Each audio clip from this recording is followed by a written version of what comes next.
there's nobody, there has been no one among the sentient beings who achieved enlightenment. There has been no one,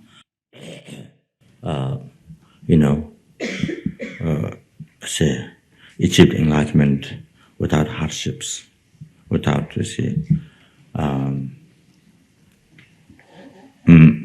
without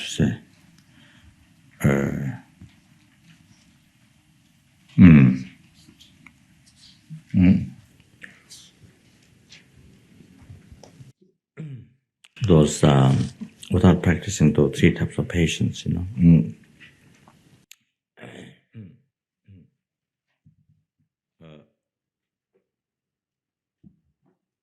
definitely thinking Dharma, and then the patience to the enemy, and patience,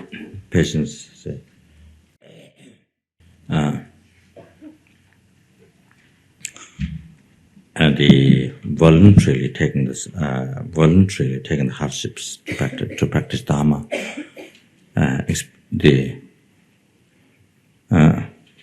bring the hardships to practice Dharma. So there has because delusion, is not something born in this life. The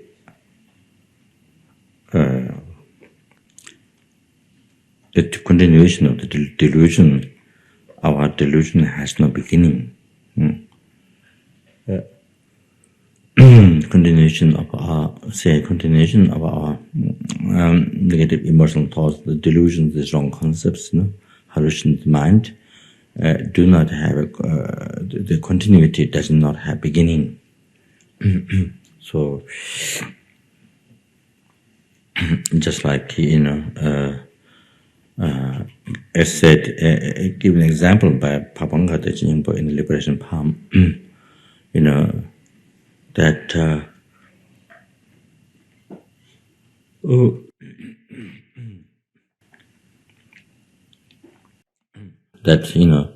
the raisin, the raisin sugar plant, raisin of sugar plant. See, you put chili, sugar plant at the bottom. You put chili around, chili sauce. You put chili sauce, very hot chili sauce. So you put it, just a few times, at the plant sugar plant, but it doesn't transform. It's just like that doesn't transform into chili, or the chili at the chili plant. It's chili plant. See, there you put honey. You put honey there. Then just a few times. That doesn't make the chili become sweet. To taste like honey. The chili become honey. So, to the function of honey, chili to the function of honey. Anyway, so so like that,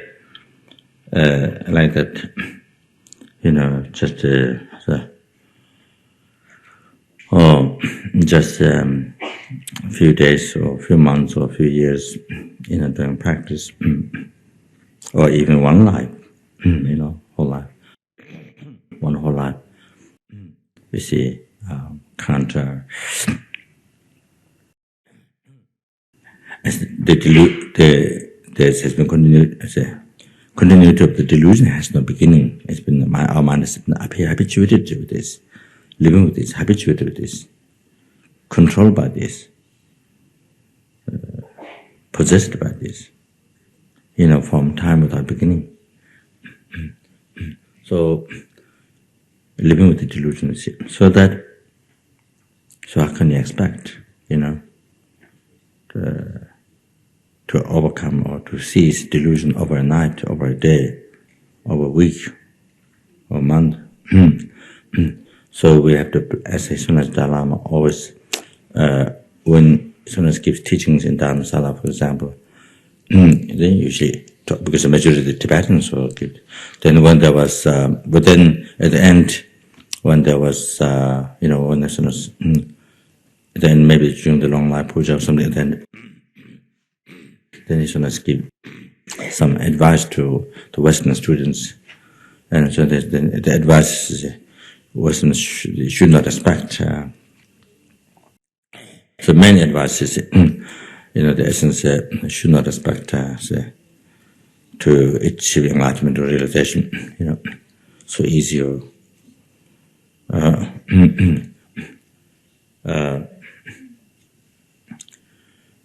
anyway, in the short time doing practice, to achieve, should not expect, should not have, say. That expression.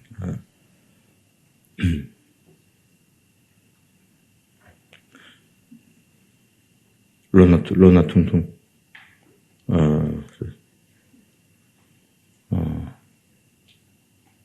Lona tung tung. Lona tung tung. So you see, no patience. No patience. So say. Mind expecting, to happen very easily in a short time. There's no long, there's no patience, There's obviously to practice for a long time to bear hardships, how many lifetime it takes, how many years, how many lifetime it takes. I'm going to practice planning, no patience. So, so as soon as you as soon as you say to plan for, so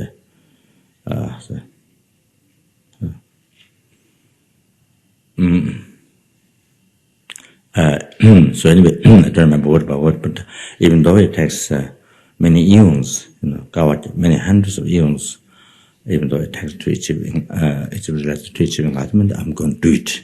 So plan to practice for a long time. Then this way, then definitely you will have success. That's quite common advice. For when it gives after giving many days of teaching to Tibetan, then this is people advice to the Western students. So however, like that,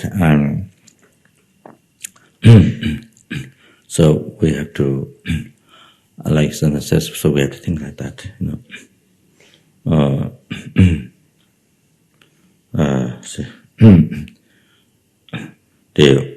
something overnight or something, during 1 month retreat or during a year retreat or something, then they suddenly overnight, you become enlightened. Some dramatic situation happens. See, some dramatic, like have taken LSD. I haven't taken LSD. We were given LSD. The 90s. I don't know which year. The time when explosion of LSD. Losang Ramba, Third Eye, astral trip, and LSD, and along with that and the LSD, when there was explosion of that in the West, and then people coming to look for new life, or spiritual life, or say, in the India and Nepal. So. So those years, I'm not sure what was year.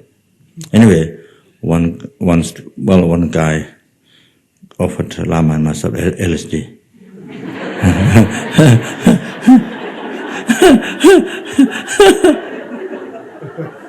I don't remember who was that. Whether it's somebody who became a student, and I'm sure. There was maybe, I'm sure. Maybe there was one tall American guy. I don't think Ngawang, huh? Along Ngawang, his name. Wrong. What is it wrong? I don't think you would know. Oh, you know?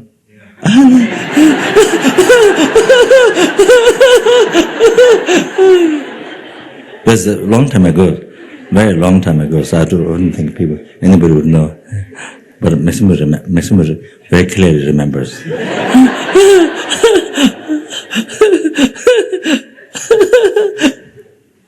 So I think maybe him, I'm not sure. Could be possible.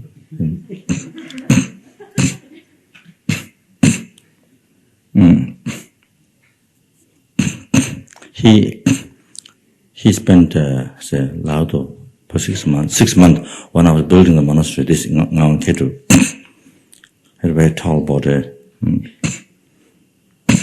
So he spent so much money from Kathmandu coming up, came on the foot, so spent so much money. So when he came up there, he ran out of money. So, so nobody had electricity, but he had electricity in his tent. Because the sun, what do you call the sun? Yeah, he had small piece. He had small piece solar panel. So he put it over the tent. So he had the electricity in his tent. But looking very nice, He put tent and then the table, kind of, yeah. So, I don't know, he might put the tent on the Laudo cave, on the rock, above the cave.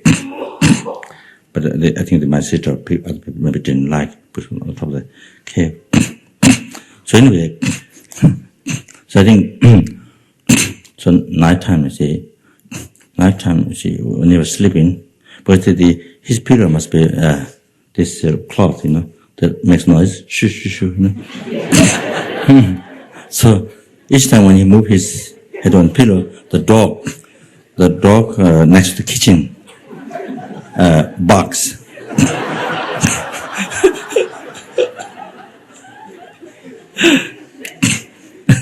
In nighttime, not in daytime, nighttime. So it's quiet. He said, I don't think daytime he does that. The dog does that, but nighttime. So nighttime, I think probably the dog takes more attention. I think to protect him. So I think dog is very listening. I think probably listening what's happening around. So I think for protection, to protect Laudo, I think. So anyway, so he got so he got very angry at the dog. Very angry at the dog. So he told me that thought came to kill the dog. Got very angry because the barks each time So he asked to move the dog, but to move the dog a little bit down somewhere, and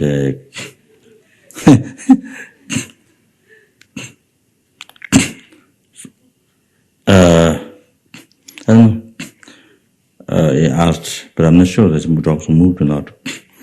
I think my sister kept the same place, maybe, I'm not sure. So I think it was very upset, and the dog's house, in the piece of wood, put wrapped on the dog's caca, like this. And so, anyway, so I'm not sure whether it was moved down or not. I don't remember. So anyway,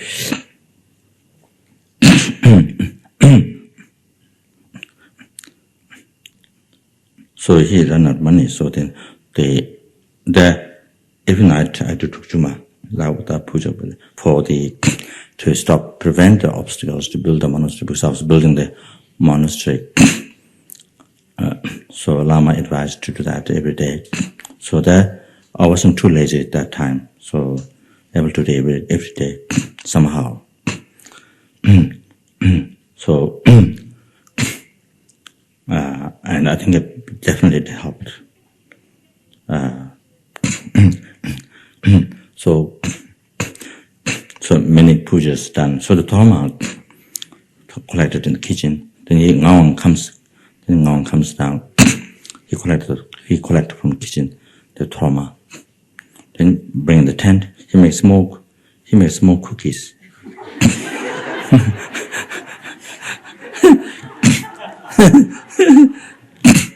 Very small cookies this size, and brings to me.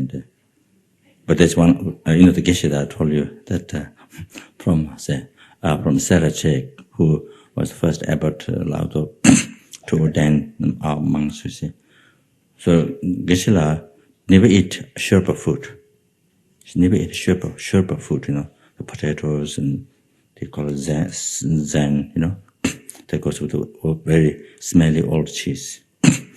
So never eat Sherpa food or Tibetan food. So then, but Ngawang brings these small cookies from Dharma, the leper of Dharma. Geshe enjoys that. Anyway, so I'm not sure that cookie.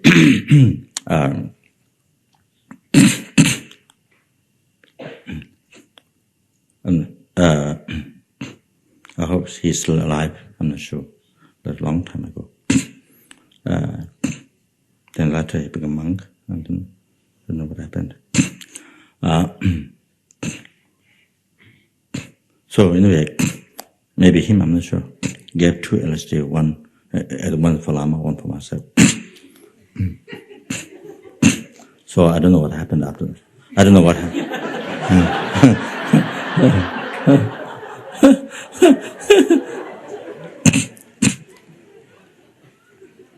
It was in our room, but I don't know what later on. I don't know what happened with him. I have no idea. Remember. So anyway, that's just a side talk. Anyway, what was I going to say? Yeah. So like LSD, they just overnight dramatic, they become enlightened or something. You see, so I shouldn't expect. So so many lifetimes. We should plan for many lifetimes, many eons to practice. All the time to practice. No matter how long it takes time. No matter how long it takes time. No matter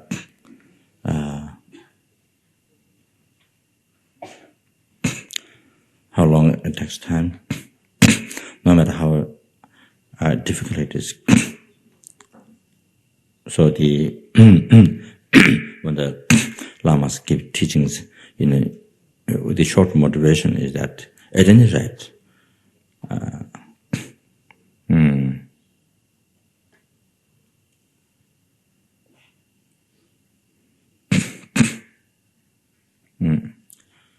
I must achieve enlightenment for sentient beings.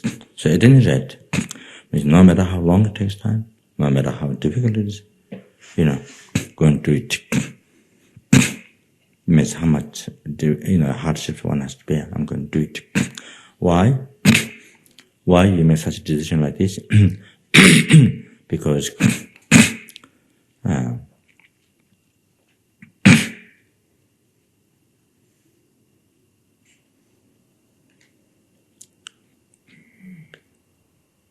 even for your own case, until you achieve enlightenment,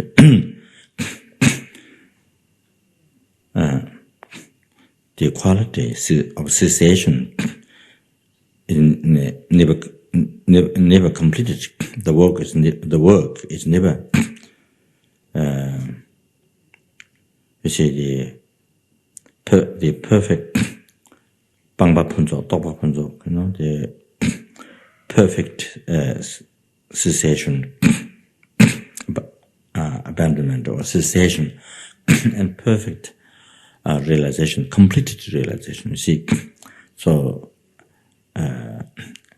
even your own quality doesn't get completed until one achieves enlightenment. Or you can say works for self, the perfect cessation, works for others, the complete perfect realization.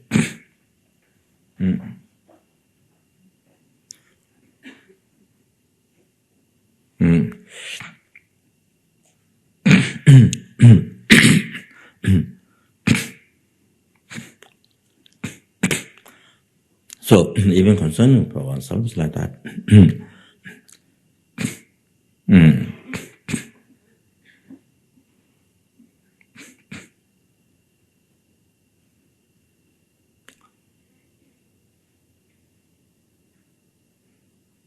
The quality is not completed, So then especially, you see, say,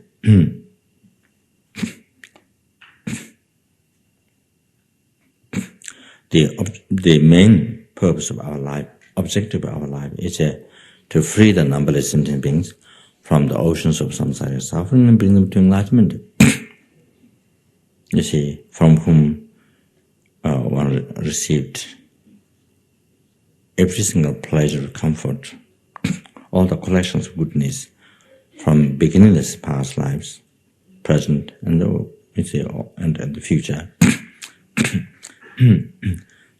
So that is the main objective of our life, goal of our life.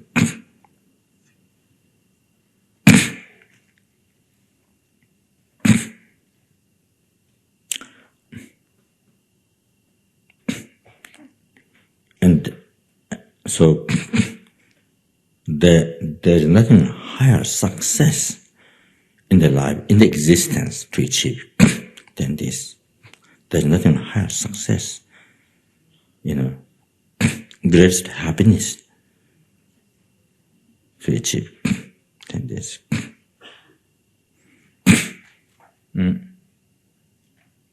So the most beneficial, even concerning for ourselves, most beneficial especially towards the numberless sentient beings,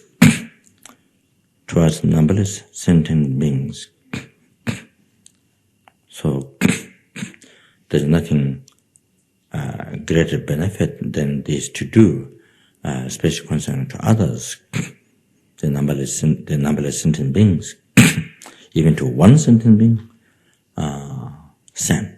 This is the greatest benefit what you can offer. So therefore, if you are aiming to achieve the greatest profit in the life,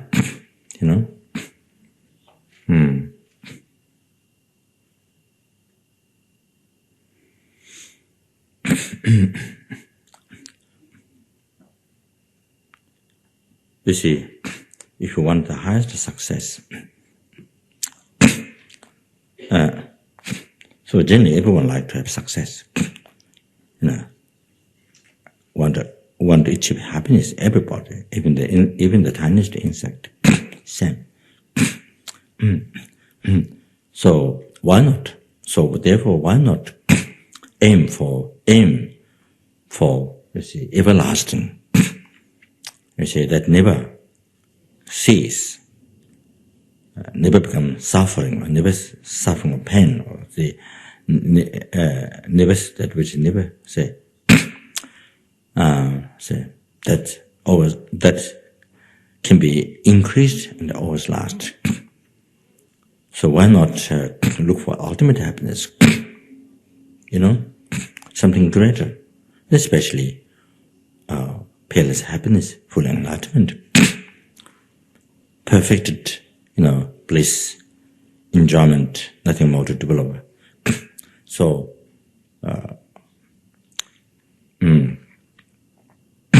complete the quality of cessation and realization. Why one don't look? Why we don't look for it? To achieve that. So like that. So it is silly. You give up while you have opportunity to achieve that. Life is filled with opportunity to achieve that. Then you spend your life to achieve some small pleasure. You spend your whole life just to achieve small pleasure, a few minutes pleasure, temporary pleasure. Even that is, if you analyze, you discover with your wisdom, Dharma wisdom, you discover only nature. It is only nature of suffering. If you analyze, you find it is only nature of suffering. But if you don't analyze, you see, letting the mind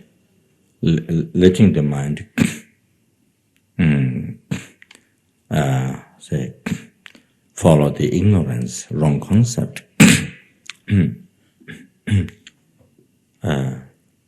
Then you see,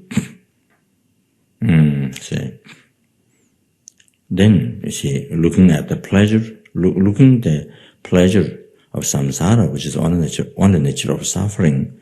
Then this wrong concept, ignorance. Then you see, if you follow only the ignorance, if you let the mind follow only ignorance, delusion, wrong concept, then you see,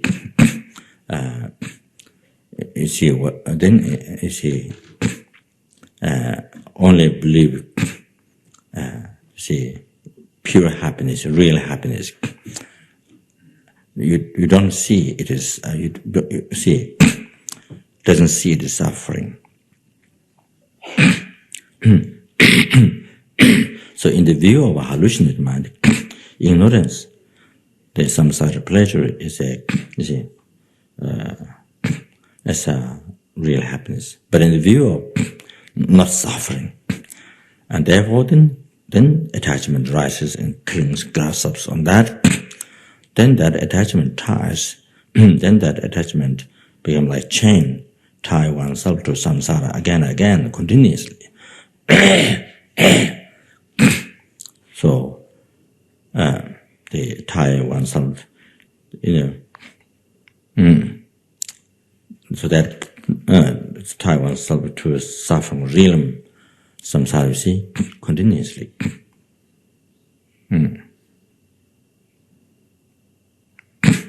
Like the person carrying, naked body, the person carrying a, huge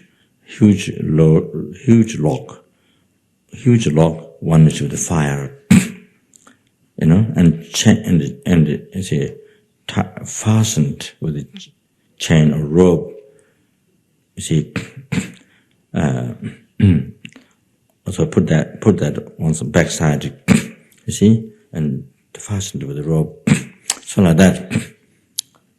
So as long as you don't break the rope or the chain that ties that log, big log, one is with the fire burning you, you have no 1 minute, second real, there's no real as a happiness. That doesn't give any happiness, no peace. So constant burning, without breaking this rope, that chain that ties, you with this log, big log, one is fire, hot red. Then wherever you run, wherever you escape, on a mountain, city, beach, wherever one run, without breaking this chain, then suffer, wherever one, so constantly suffer. There's no 1 second break from the suffering, so like that. So the attachment grasping this samsara pleasures. So that's what it does. Continues ties us to samsara. So this. So anyway, this pleasure then, in the samsara pleasure, in the view of wisdom, Dharma wisdom, and then you discover it is only suffering. That.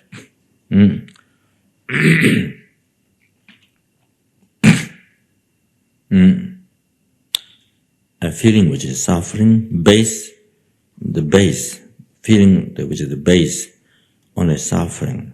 And then, because it is smaller, unnoticeable, then your mind make up the label, pleasure, and believe in that, and then appear to your hallucinating mind as pleasure. Then attachment rises, clings on that. So this,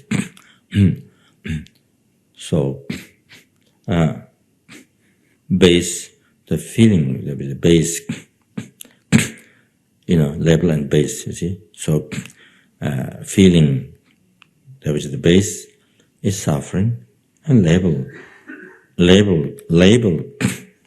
that is imputed by the mind is a pleasure. So it's like that, just like that. Because, base, the feeling is only suffering, so that's why the pleasure, that's why more you continue the action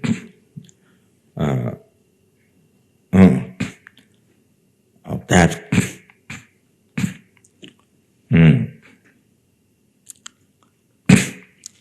So another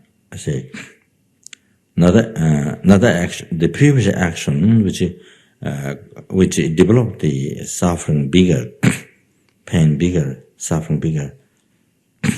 So that action was stopped, which being conditional creates that suffering feeling bigger. That action was stopped, so the suffering stopped from that suffering stopped from big. But then the second new action that you engaged, that you did, that immediately resulted not the suffering, but it's smaller, unnoticeable. So one also might make the label pleasure. So then, as you continue that action, then the happiness doesn't last, pleasure doesn't last. It doesn't last.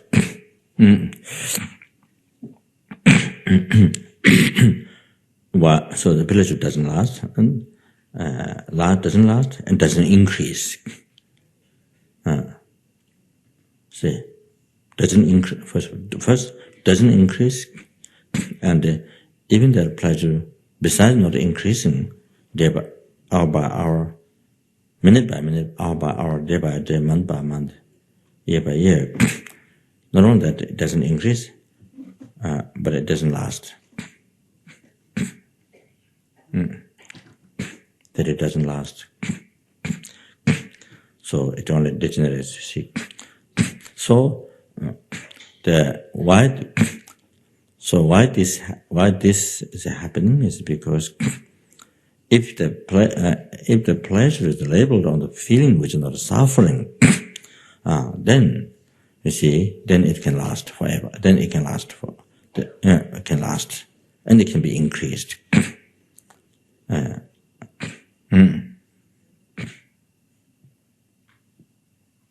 Like the Dharma happiness, it can be increased and it can be completed. But it's some side of pleasure. You can't say there's no way to complete. It's gone. Then again you try for, again it's gone. You try for, again it's gone. So no end. So never give satisfaction. So like that.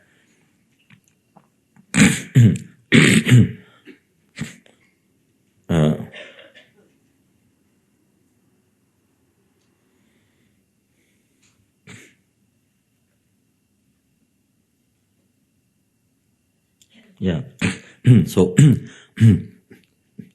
so it is said. I want to say this verse, this advice.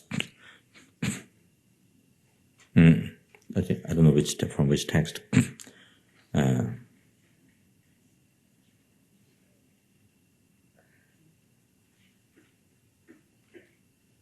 So,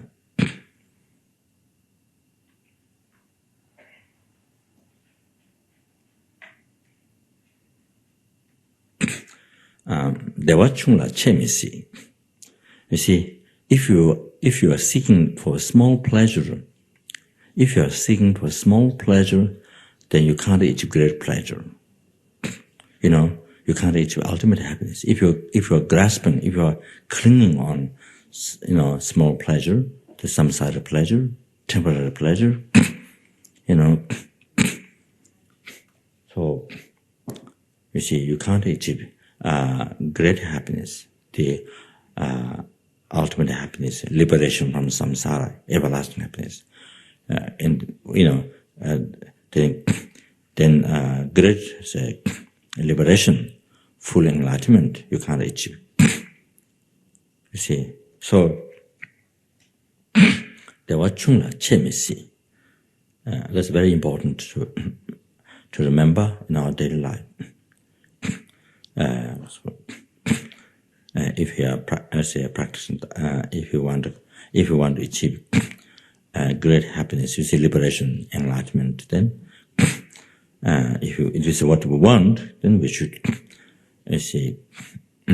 So even write down and put notice in the room, in one's room, or to remind all the time. So then we are able to keep our mind away from distraction, away from negative karma, away from meaningless activities, negative karma, away from distraction. So always direct your life towards big success, happen, for the greater happiness, which is not suffering. So like that. Then also there's advice that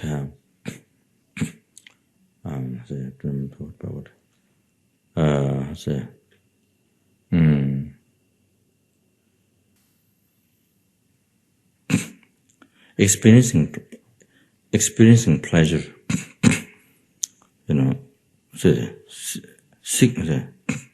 seeking pleasure. Seeking pleasure. The meaning is that seeking pleasure which results only suffering.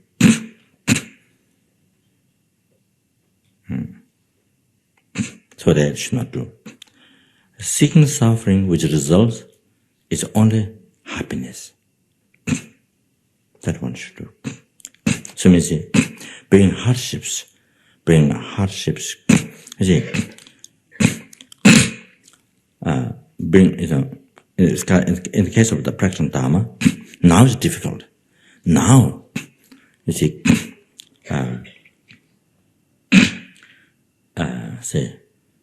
there are hardships, hot and cold, hunger, thirst.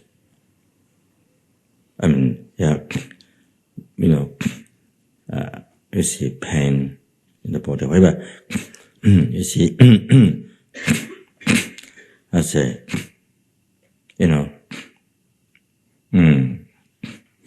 the discomfort. You see, when you don't have much material possession, enjoyment, then there's there's discomfort. You see, so we let go attachment, and so whatever the hardship, discomfort, you see. So now practicing Dharma. So now difficult. Now you see difficult, but it has great future.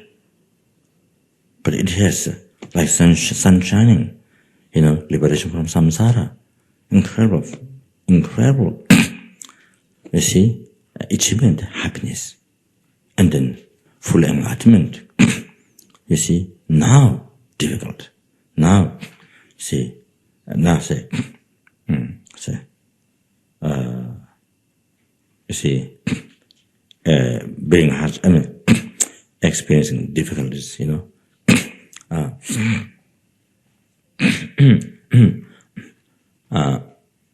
See, like that.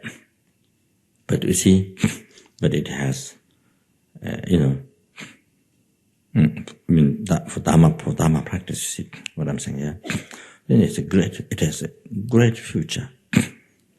You are able to be free from oceans of suffering of samsara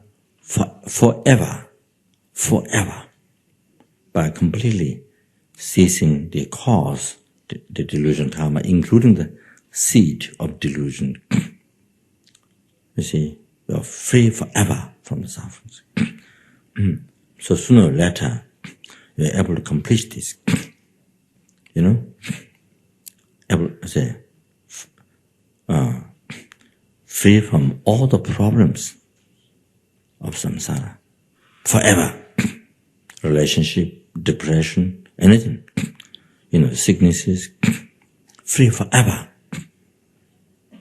This, you know, from this one practice, you know, exercising path, practicing Dharma, exercising path to liberation, you see, this one solution, one practice, one solution.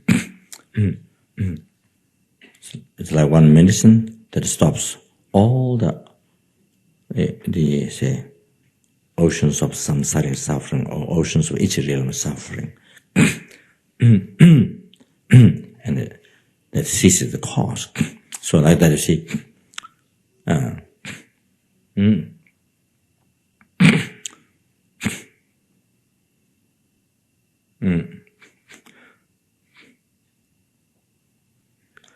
So the other way, you know, experience pleasure now. You see, experience pleasure, comfort, enjoy. You see, now, then future, great suffering. Future, no good, very heavy. You know, low realm suffering. This few minutes pleasure. Oh, few minutes, few seconds, this, they say,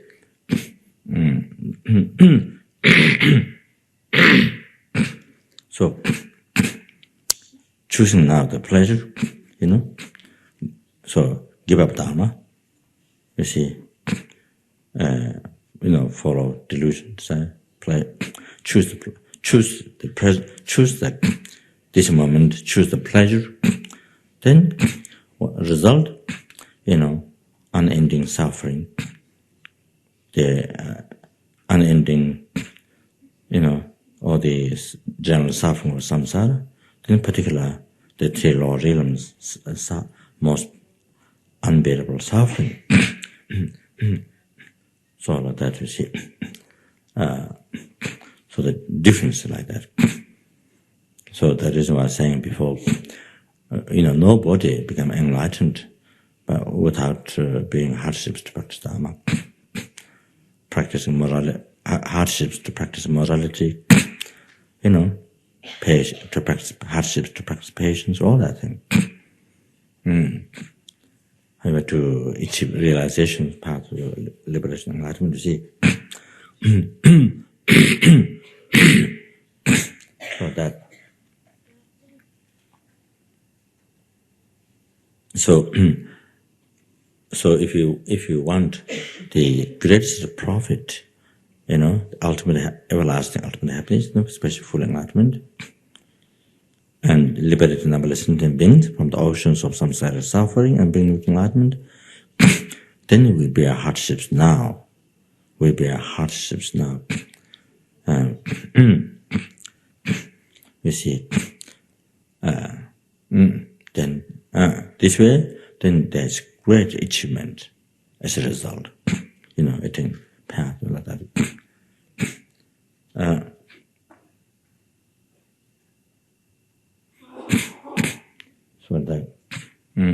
So therefore,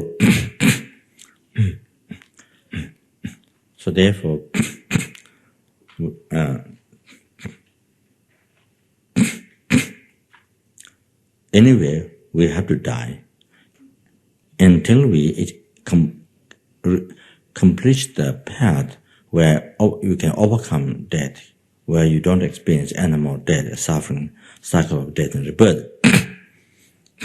So until we reach that level of path, we have to die anyway.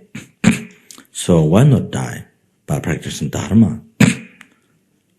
You see, anyway, we have to die. So why not practice Dharma? Why not die by practicing Dharma? Rather dying by creating the karma, rather dying for samsara, rather dying, dying for, say,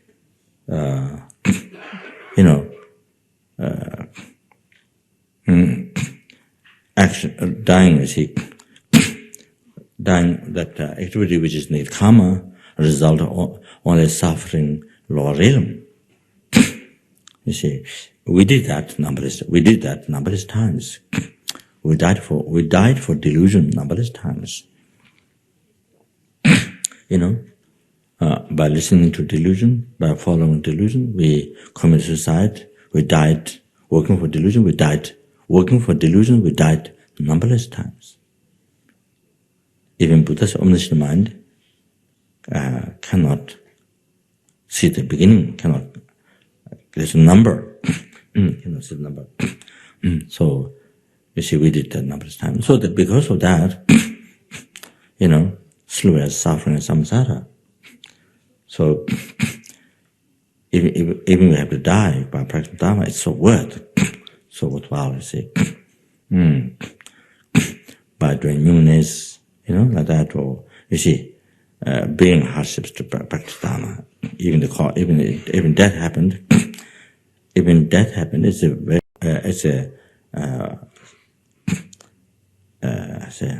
You complete your life by you end your life by practicing Dharma. You complete your life by practicing Dharma. You did not end your life by creating negative karma. You see, creating cause of samsara. So that,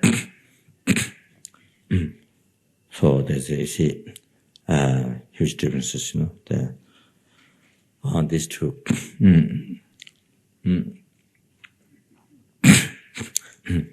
So it's a great joy, even death happened by practicing Dharma. It's a great joy. So you don't get upon lower realms. You see, we die by practicing Dharma. So whatever the difficulties there are, by being the hardships, so that. So being hardships to practice morality, So there are many other things. Working for other sentient beings, being hardships too for other sentient beings, no matter how difficult it is, no matter how much problem there are, how much confusion there is, difficulties, obstacles there are to work for other sentient beings, to work for the teaching of the Buddha. They're working for that's being hardships of Dharma.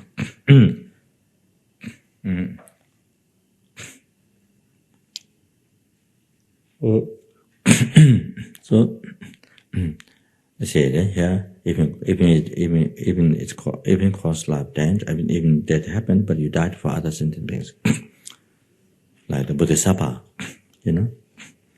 like the Bodhisattva died for other sentient beings, and that's best death. That's the best death, self. As often says, self-supporting death. So you see, you're guided by yourself without needing help of others. You see, at the time of death, and you died for the teaching of Buddha, to spread from where all the happiness of sentient being comes. So that all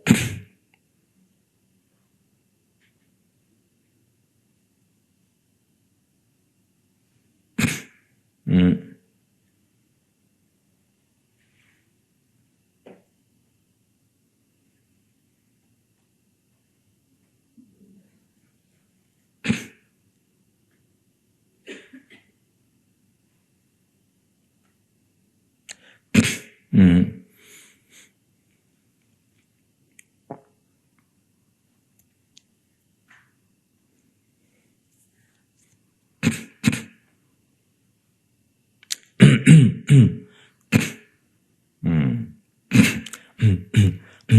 So, you see, thinking this way, then you see your attitude is totally different. Your attitude is totally different. You know, when there's difficulties to practice Dharma, when there's difficulties, you know, when you have to bear, when you have to bear hardships to do retreat, to practice Dharma, you see, you have to bear hardships to cause happiness to others, to work for others in the midst, benefit others, benefit teaching Buddha. See, with this attitude, you enjoy the hardship. You see, especially the hardship, you enjoy. It's great. You know, you think it's great. It's a kind of excitement, or it's a great, you know, such incredible enjoyment. You see, because of the benefit, bring hardships to be a cause of some sort of the cause of the activities which are cause of lower realm. Then it has no meaning. So you see, result, being hardship, result is only suffering. Only suffering.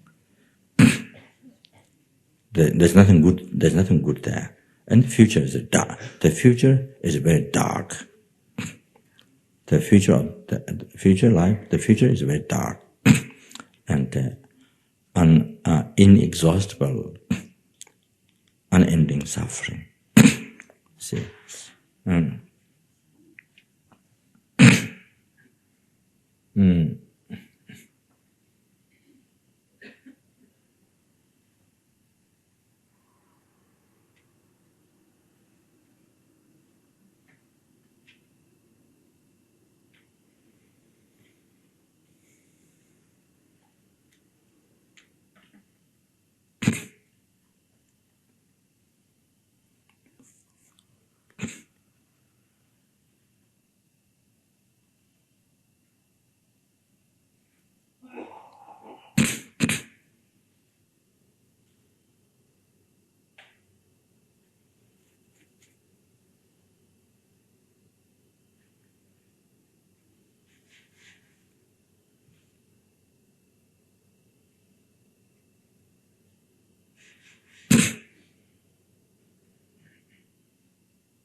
There's this praise to forearm generosity, you know, that's composed by the Deputy Tushi Rinpoche's root guru, Rinpoche Sangye, when he was over 15.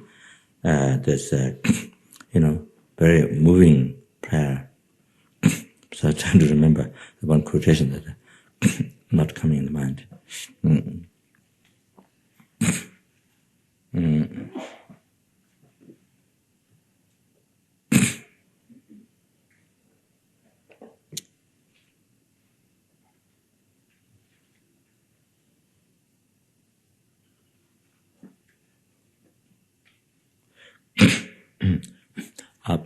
There it talks about after the suffering, you know, incredible, you know, being reincarnated in the lower realm, you know, incredible as a have to, you know, as a suffering, and then asking generously, say, you know, to say protect or something like. So after that, the verses after that. This is what I'm trying to want to mention, but I could not remember.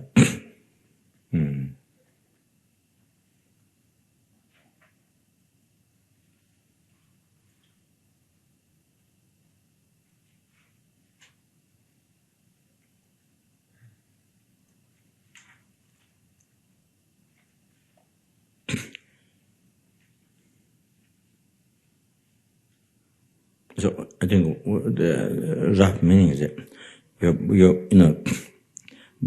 born as human being, and then spend the life.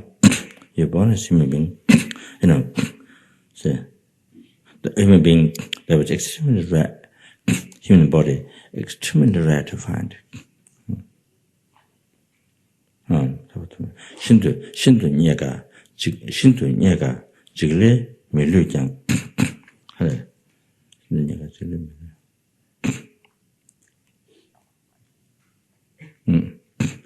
토바 되면 미세 두글라세 토바 되면 미세 두글라세 신도 니가 지글레 밀류장 토바 되면 미세 두글라세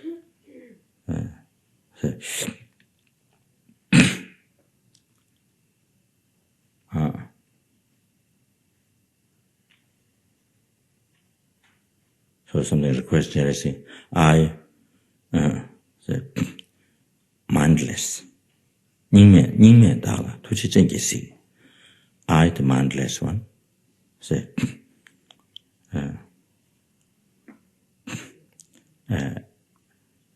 please look at me with your compassion eye.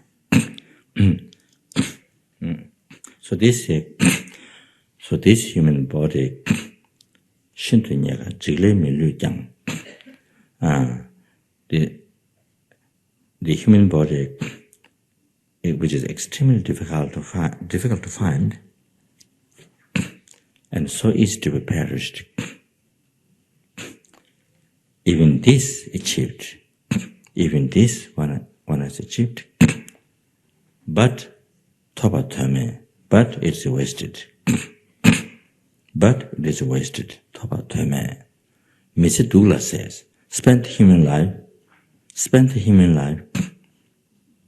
I say, the life is gone. The human life, the precious human life is gone by suffering. Toba tome, Mr. Douglas said. So,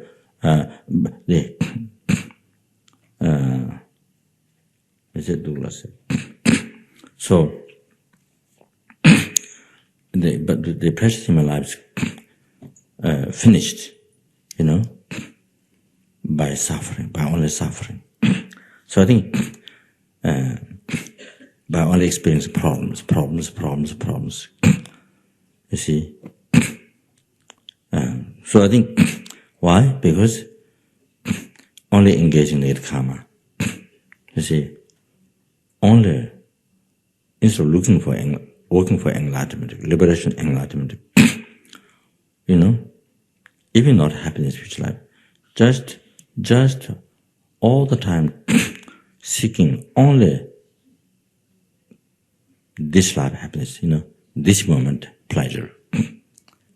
Today's pleasure, this moment pleasure. Then that attitude, non-virtue, then all the actions, all the works become negative karma. All the hard works, all the work become negative karma. That is done in the whole life become negative karma with that attitude.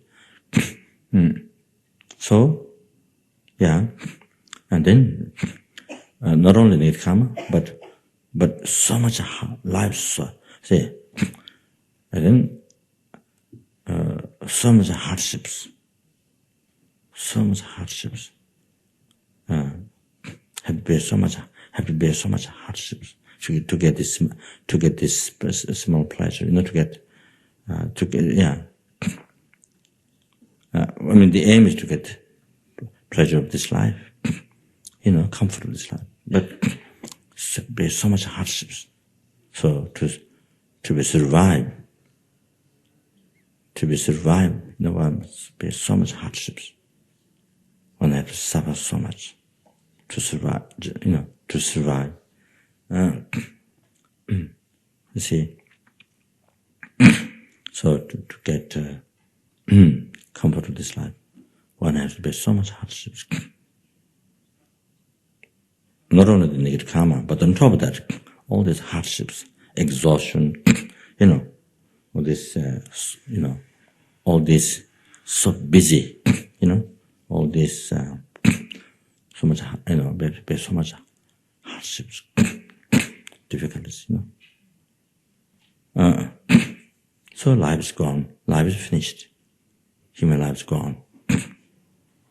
Not only creating karma, meaningless action, but experiencing one after another problems, hardships. Life's gone like that. Finished. Tobatame, mece dula, tobatame, mece dula se.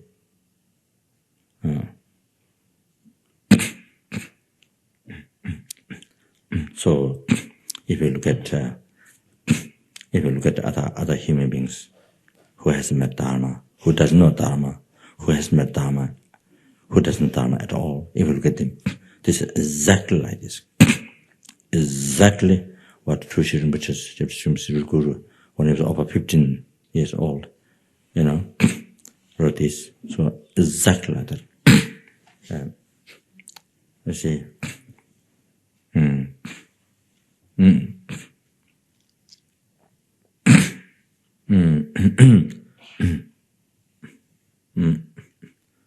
What it is a rich what is very rich person, or what is a poor person, whatever business person or farmer, whatever it is like this, exactly like this, with all for rich people, all this incredible worry, fear. There's a wealth, but there's all this wealth, but there's so much worry, fear in the life. Really, can't really enjoy, no peace in the heart, no freedom in the life. So much worry, fear, so much expectation, so much worry, fear to lose the wealth and other people taking away, other people becoming richer, having all these things and unable to become more rich. So, so much mental suffering. So much mental suffering. Then that affects the body. So then, as the people say, when you have so much worry, it creates cancer. So that's what I think those people who did, I think in the West, analysis, those who did research cancer, I think maybe they're saying these things. So how about when that affects the body? Like that.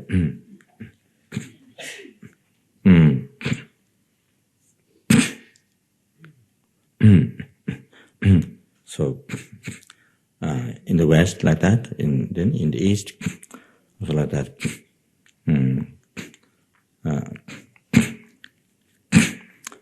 Look at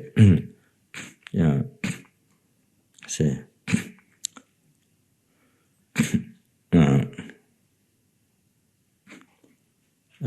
The people, say, India or Nepal, the villagers, the people, the people in Nepal, like those, same, say, farmers, or the, whatever, rich or poor, whatever, it's the same. So, only constantly creating karma, and then on top of that, being have to suffer so much, physical difficulties, mental, the worry, fear, so much. And then one day, I say, continuing like this, continuing like this, same from year to year. Then one day, suddenly death happened. One day, suddenly the death happened. Life is ended by death. And then body is burned,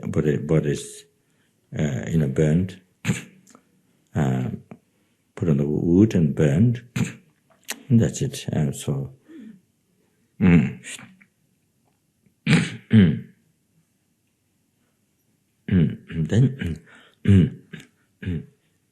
Then all the need karmas that are collected this life and in the past lives, all this, then I have to carry from beginning, let's say, to birth, need karma, and then from birth up to the death time, all the need karma, all this heavy need karma.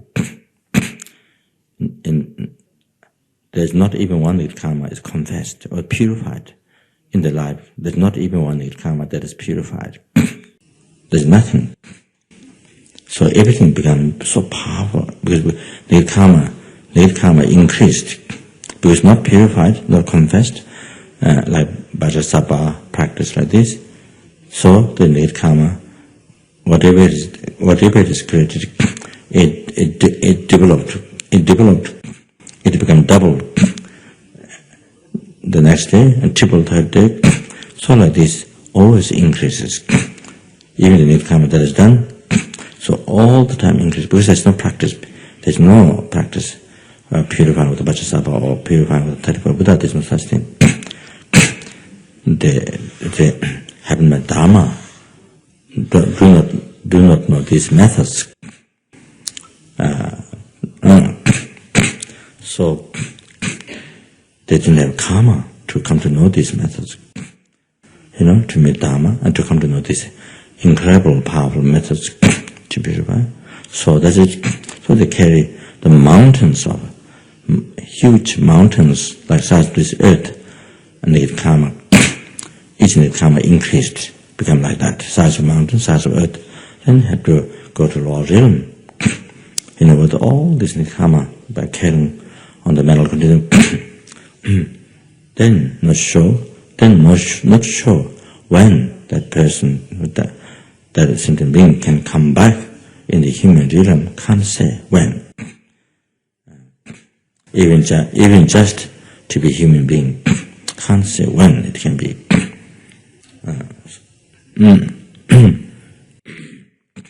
After how many eons, can't say. So like that. So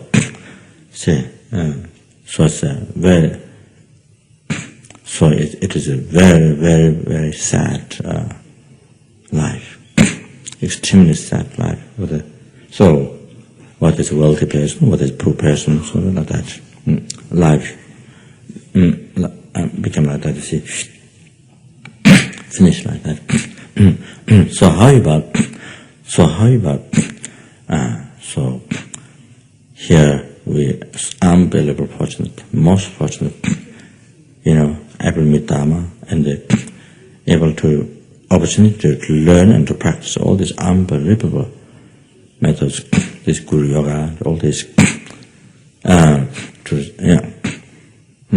especially Tantra, Guru Yoga like this. So pretty long Tsongkhapa. So, but if you don't take the opportunity, if you don't practice, even we know intellectually, but if you don't practice and spend life only in a distraction, same old life, nothing new, same old life that the one lived many years ago, same old life from past life. So life spent in distraction, distraction, attachment, anger, ignorance, jealous mind, and all this, like that.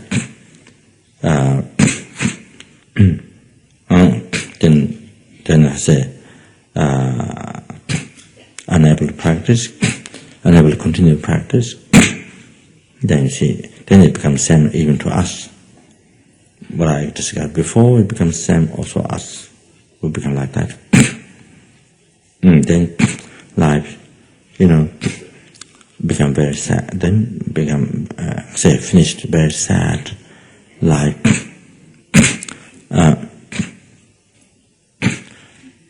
then when one die, the day when death comes, the day when death comes on oneself, or the day when suddenly the death happened. So you're going to die now, but there's no time. I think that time they regret. I should have, I should have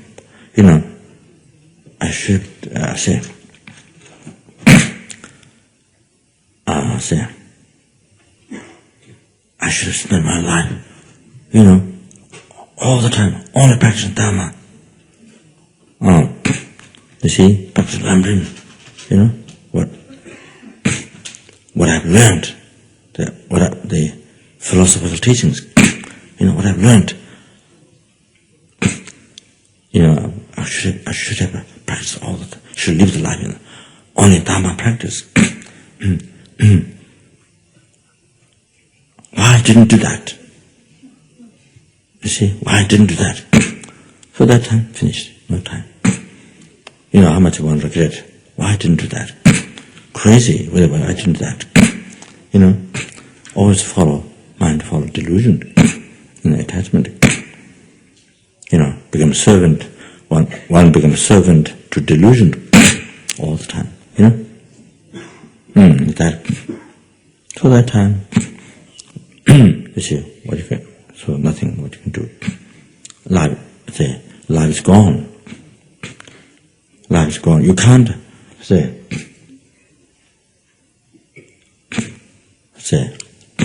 You can't go back.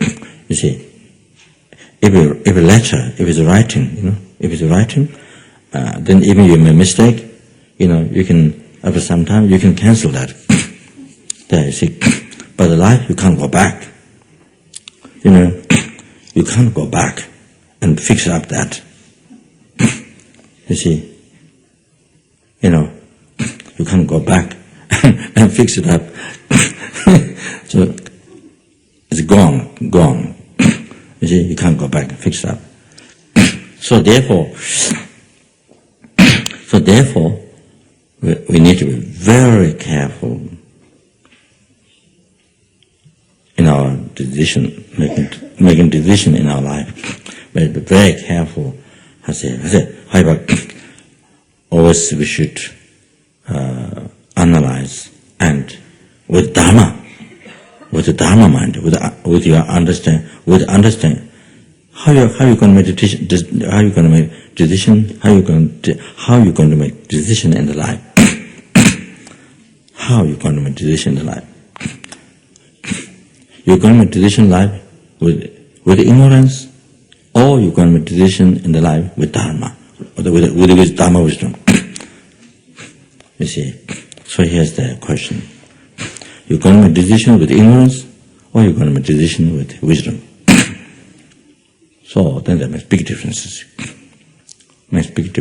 See, in your life, depending on how you make decision, with what kind of mind you make decision.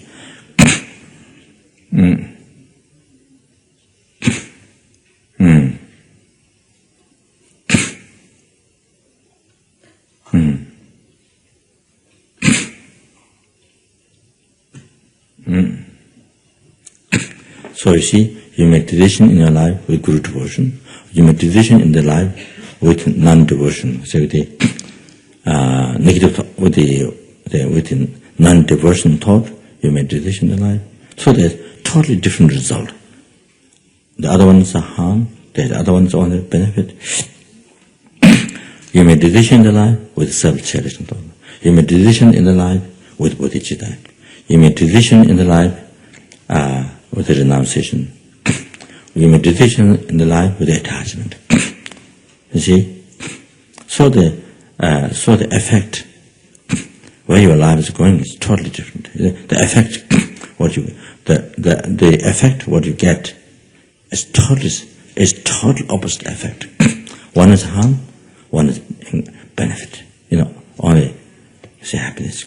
Other ones only suffering. So making decision with the right view, emptiness, with wisdom, emptiness, things are empty. So with that mind, making decision in the life, or making decision with ignorance, believing things as truly existent. You see? Now, there's different effect. What you achieve from that, from these two, different decisions. So,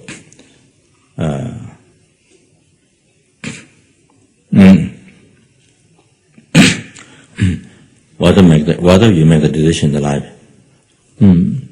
with the Dharma, say mind with Dharma, attitude with Dharma, or you make the decision in the life, we see the total, the 8 world Dharma, worldly concern, the attachment to clinging to this life.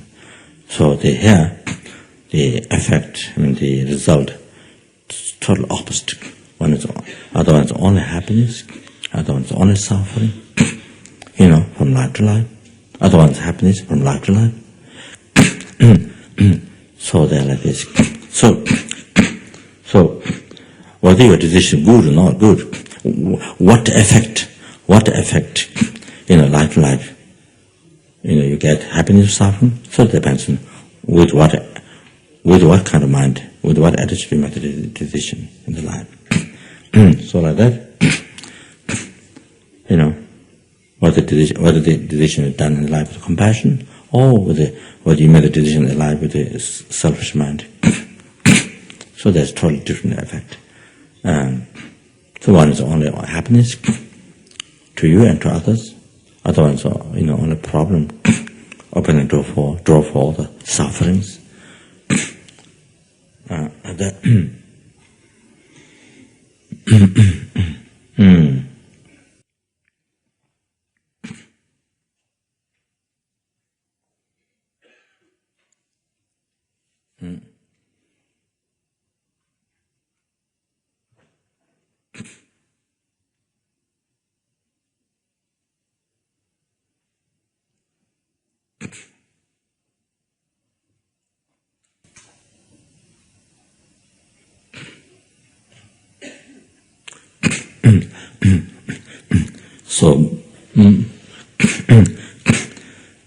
So it's so coming back to conclusion, and of the conclusion, coming back to conclusion of the conclusion. Anyway, so as I said, this Dharma practice. So whatever one has to bear hardships, it's great. It's really incredible joy, So however, so doing retreat, doing retreat, disciplining the mind, disciplining the body, spirit, mind. You see, so like that.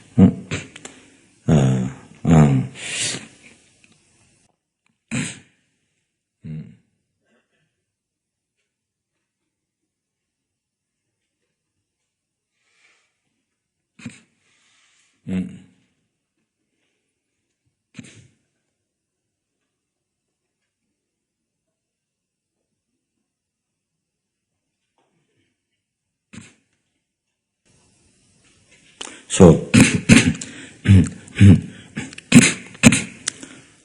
you see, so enjoying, you see, for the discipline, enjoying the, say, no matter how hard is the body, spirit, mind, you see, this is same practicing morality. One has to sacrifice. You see, looking for, attached to pleasure. When you're living so you're able to continue your life living in the morality, vows, what is lay or what is ordained. So that involves giving up attachment to the seeking pleasure now. This not seeking pleasure, the liberation, enlightenment, but that one you need in order to achieve that. You see, desire to achieve that, longing for that. That one's only that one you need, because if you have that, then you will achieve liberation and enlightenment. But here, as I mentioned before, the samsara pleasure, which is only natural suffering. So even that is not the future life samsara pleasure, but even the samsara pleasure is only the samsara pleasure of this life. So this very short term,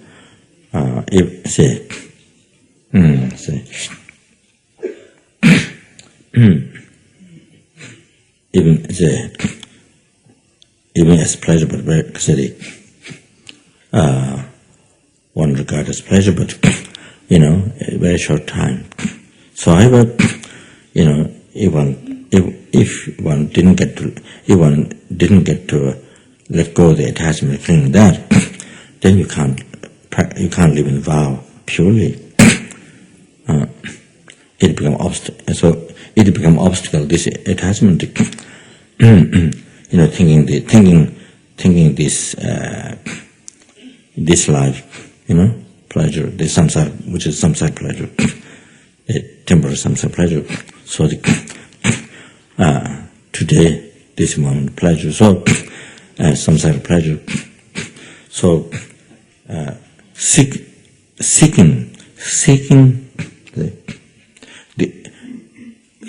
what you are seeking is this one become most important. This one become most important. Then all others, happiness, future life, then especially liberation from samsara, enlightenment, become unimportant. Even you have studied, even you know this, you can achieve, but unimportant.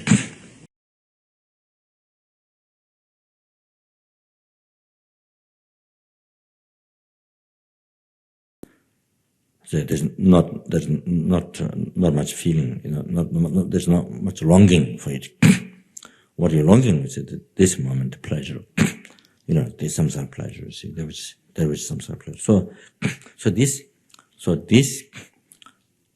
this become obstacle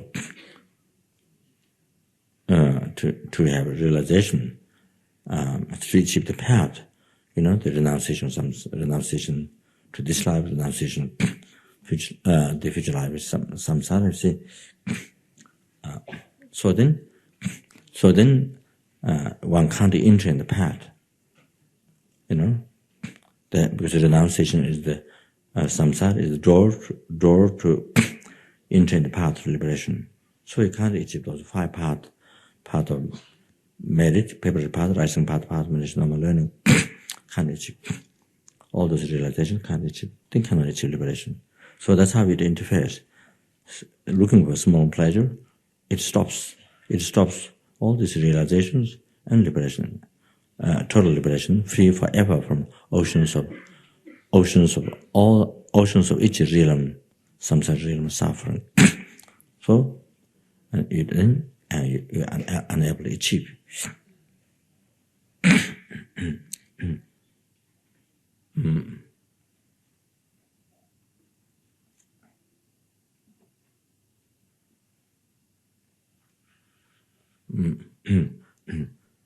So that same future full enlightenment.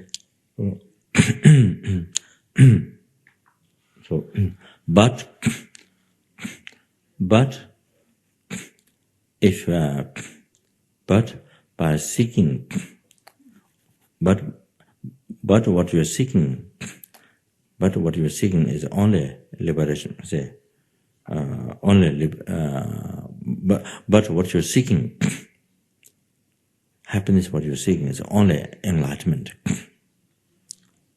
Only enlightenment, full enlightenment. Then, only what you're seeking is that. So then what you're practicing is only that. So as it mentioned during preparation time, lifting the disciple. The motivation time, you see. So when you do that, then the liberation from samsara comes by the way. You achieve, while you're working for enlightenment, you achieve, by the way, liberation from samsara. You achieve that. By the way, you achieve all the happiness future lives. By the way, you achieve. Then by the way, the happiness this life also you achieve. You know, you have success even this life comes by the way. So like that. So experiencing suffering for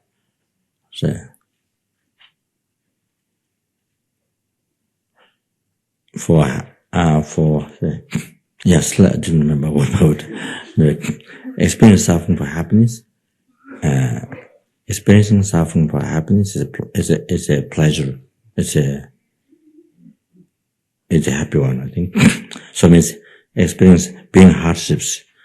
Now you don't experience comfort or anything. You see, you're being hardships for happiness, which life or liberation from samsara, enlightenment. You see, so that is a habit. That's the pleasure. Or that's the happy one. Then experiencing pleasure for suffering, and then that is suffering. Experience pleasure for so it means you see there was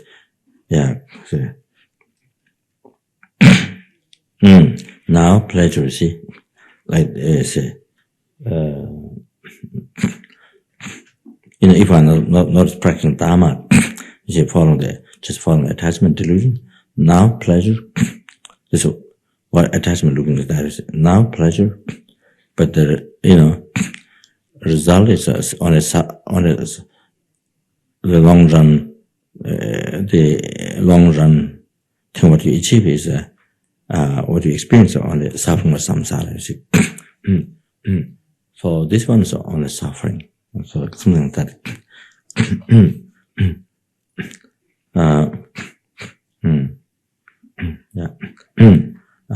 Then maybe as I mentioned the things rest.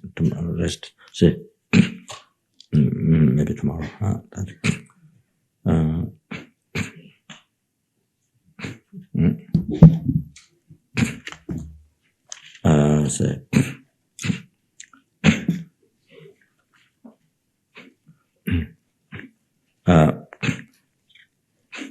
The one thing I left from yesterday,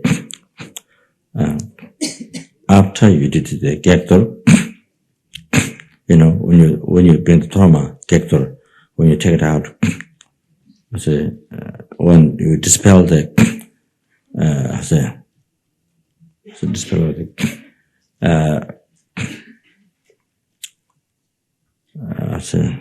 sending away the interferers who do not like you to retreat, to practice Dharma.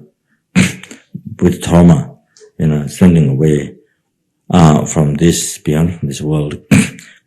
So when you do that, so you clean the room and the garbage, you see, also take it away, throw out, along with that. So that's explained. So I didn't get meant to that one. There's another one, but I don't remember now. So I thought just to say, explain the blessing speech, and that's so first in the morning, before you begin sadhana or anything, prayer, the blessing speech. So then also this way you get also the lineage. As I received this from Kiti Sensei Rinpoche. It's page 10. May have received from others, but I don't remember. Specifically, I remember it's from Kiti Sensei Rinpoche.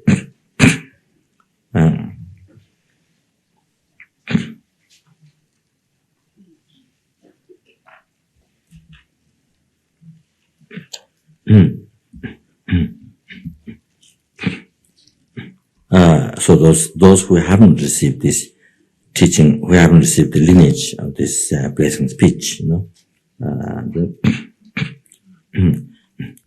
So this is a,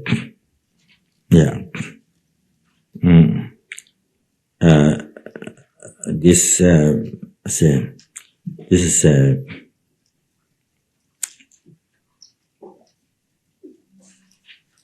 instruction of great yogi Chungpo Nanjowa, the blessing speech. So why important to practice blessing speech is that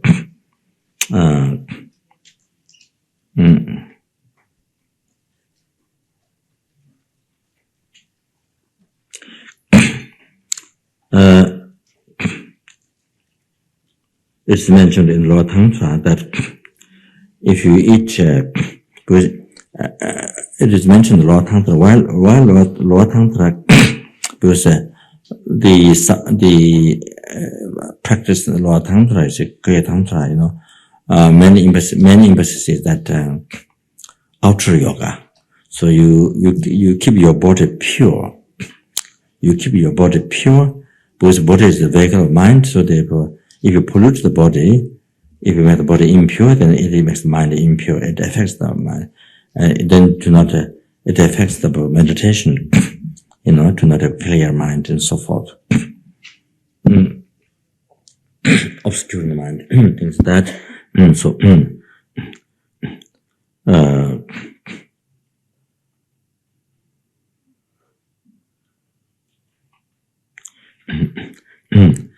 So eating garlic, that it destroys the power of speech, destroy the power of speech. So for 7 days. So it means, if you chant mantra, you see, then there's not much power, because it destroys the power of speech. So then then the result of what you expect by reciting mantra, pacifying the sicknesses, spirit harm, nirkama, defilement. So these things, you see, the result,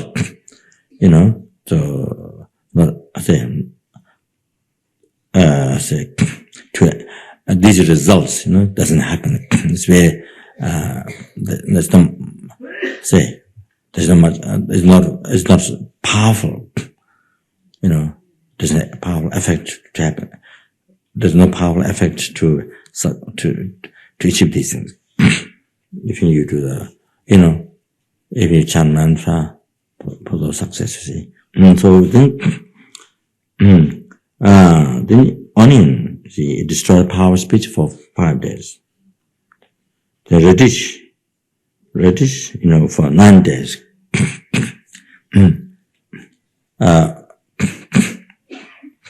But I don't think it's Italian radish. It might be a French radish. I'm joking. Or Spanish. I'm joking. I think the radish,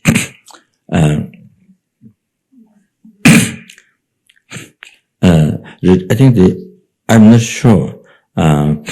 I don't think it's any radish, those small ones, see, you can buy in market, those small ones. But I think this might be this radish big one has very strong taste, like we have in Solukumbus, big radish. There's another white one, small one, but this big one is very strong taste. And if you eat after eating this, it must be very gross food, my person. And eating this, then your body feels kind of, it has a strong taste. And then you see, when you have gas, so when you have not guest,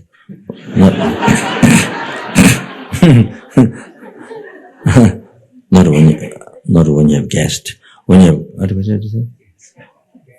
Gas or guest? When you have a gas, fat. Huh? Pass gas. Past gas, not fat, okay.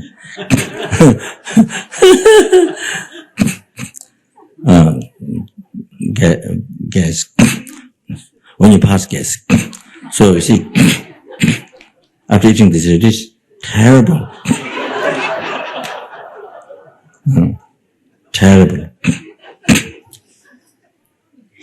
So strong, see. So even the body kind of like that, you see. So I think my point of view, maybe this one, I think, not all those small ones, but the small that doesn't have that strong taste, and then, making very, say, painful gas, smell, such terrible smell, gas, you see. So I think it's sort of an impure substance, so it pollutes the body, makes it very impure, see. So I think that affects the mind. So it's 9 days, it's just stress.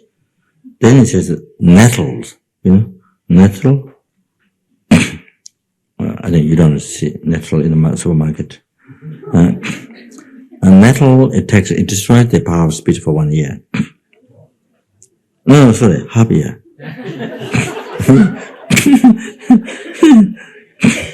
It's a half year. Half a year. Then the animal tongue. If you eat animal tongue, it doesn't specify as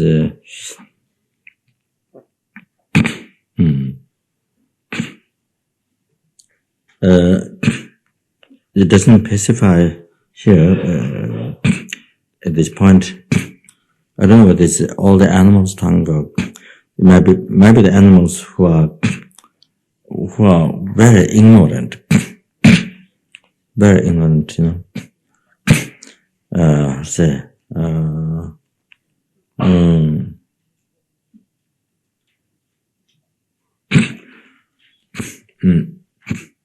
the like sheep, animal sheep, like looking very full, like that.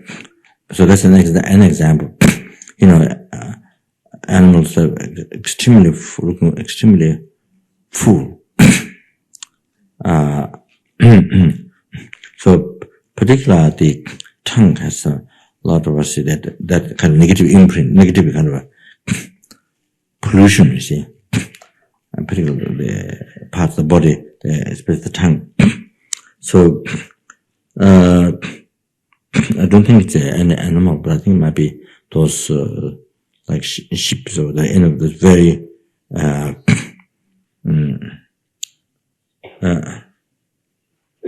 very foolish, or say, full-looking animal. So that, because it is pollution, the mind effect, you see. Body has a pollution for mind. So by eating then there's another one, I'm not sure what it's terrible. Tserpa, I'm not sure. I don't know what it means. I think it's a type of tongue. Tserpa. Tongue. It is said sheep tongue is regarded very harmful.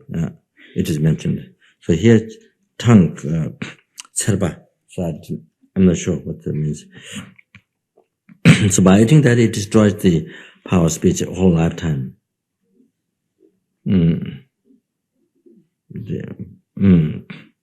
Destroys power of the speech power, the reciting mantra, destroys. So it says the animal so full, mute. Due to that, then if you eat the heart of that animal, it harms your wisdom.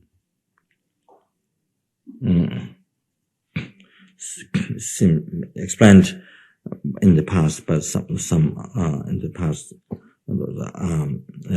yogis or the High Lamas. So, but if you do that, blessing speech in the morning, then it stops. It stops all these shortcomings. By eating this black food, these things like garlic, onion, also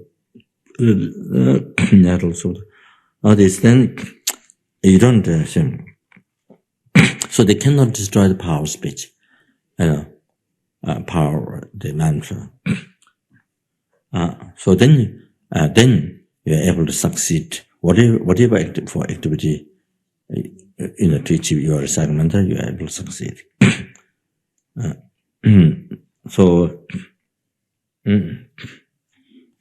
So I mentioned the benefit first, then I explained the meditation. So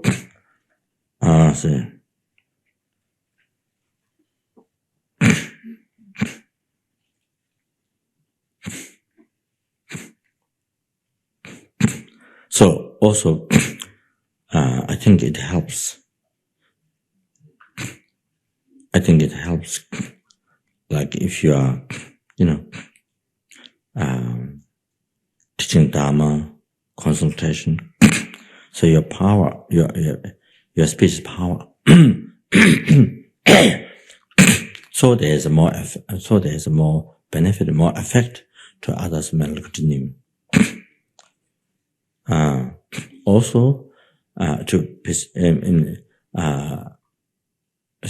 pacify the delusion, there's more power, so the others, they listen to you. Sorry about that.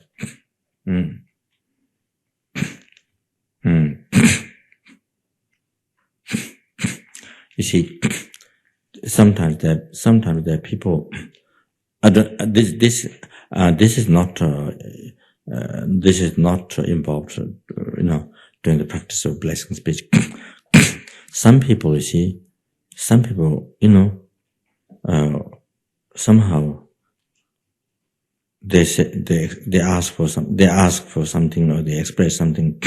Then you see, somehow the other people very easily to obey, to do. But some people, no matter how much they explain, other people don't obey. They don't obey. They don't accept, or they don't do what you ask for. No matter how much you explain reasons, or no matter how much you spend time explaining, So they are like this. Some people, even they say a few words, other people very easily they obey, they listen, they accept. So there's due to past karma. Due to past karma, you see. That this person power speech due to past karma. So that, you see, when this person speak, that person somehow listens. But this person speak, the other person doesn't listen. Unable to listen and to do it. So like that. That's due to due to past karma, and also maybe this life. So person who lived life in truth, only saying, you see, I say, like the Indian, the Brahmas, or they keep silence in all their life. That they don't talk, so they don't have tell lie. So the power is so much speech. The power, the speech is so much power. So if they make prayer, you see, the prayer has so much power, or helps for success. Things like that. So, like you can say, by living the morality abstaining from telling lie, and will give that power. Doing that in this life or past lives, you see, then you are spiritual with that power. So you say something, other people listen to you very easily. And they obey, and they will do it. very easy to accept and to do whatever work you want the person to do. See, so there's also like that. So now, so the benefit of doing this meditation based speech, and then is it makes the power of speech very perfect. Then whatever mantra one recite, it increases 10 millions of time. It increases. So if you recite Vajrasattva mantra or Mikdema, you see, it increases 10 million times.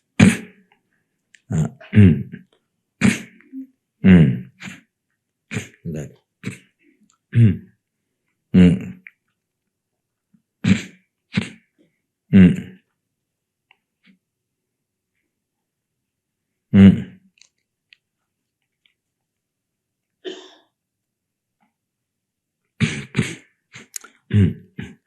But when the Lama says to recite, when this commitment is given, 100,000 Vajrasattva or something, you shouldn't count this.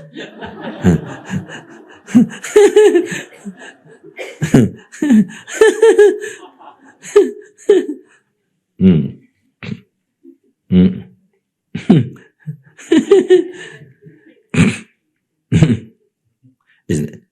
You may be doing blessing speech every day, but that's not what the Lama means, That means to actually, you should recite 100,000 times. So anyway, so next one is, so by eating those black food, negative food, your power mantra cannot be cannot be taken away. And then next one, the third one, for third one from this quotation, and then you see in the daytime, well, it can be nighttime. I guess means sleeping. So I think.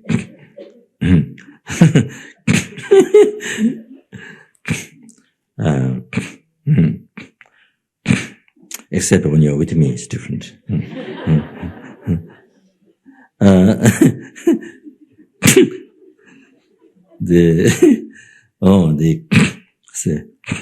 So whatever you talk, you see, then whatever you say, the gossiping become recitation. It says, so this is from the this is talking about the benefits, but it doesn't mean you should gossip. It's not saying that you must gossip. It's not saying that. Again, should not misunderstand that way. You kind of fix, like a session, like meditation session, you fix some time to gossip, It's not saying that.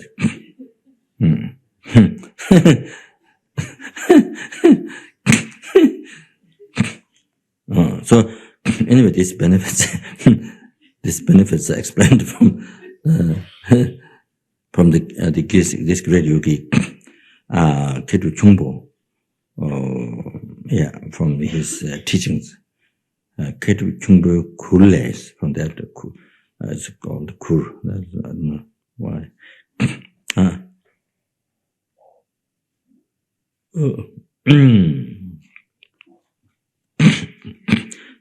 So first thing, it doesn't say here to generate oneself deity, but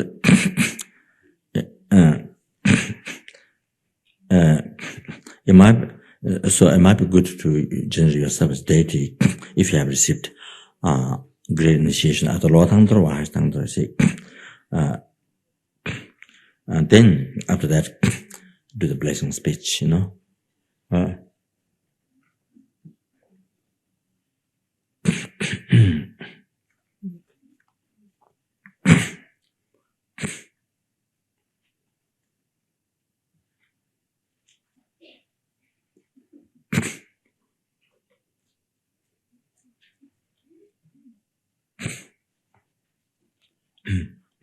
if one can, because you have to generate into deity out by maintaining on by purifying yourself in emptiness.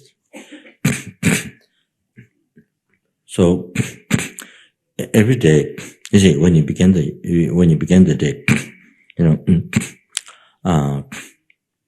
with this practice, so it involves first purifying emptiness. So you can do like this.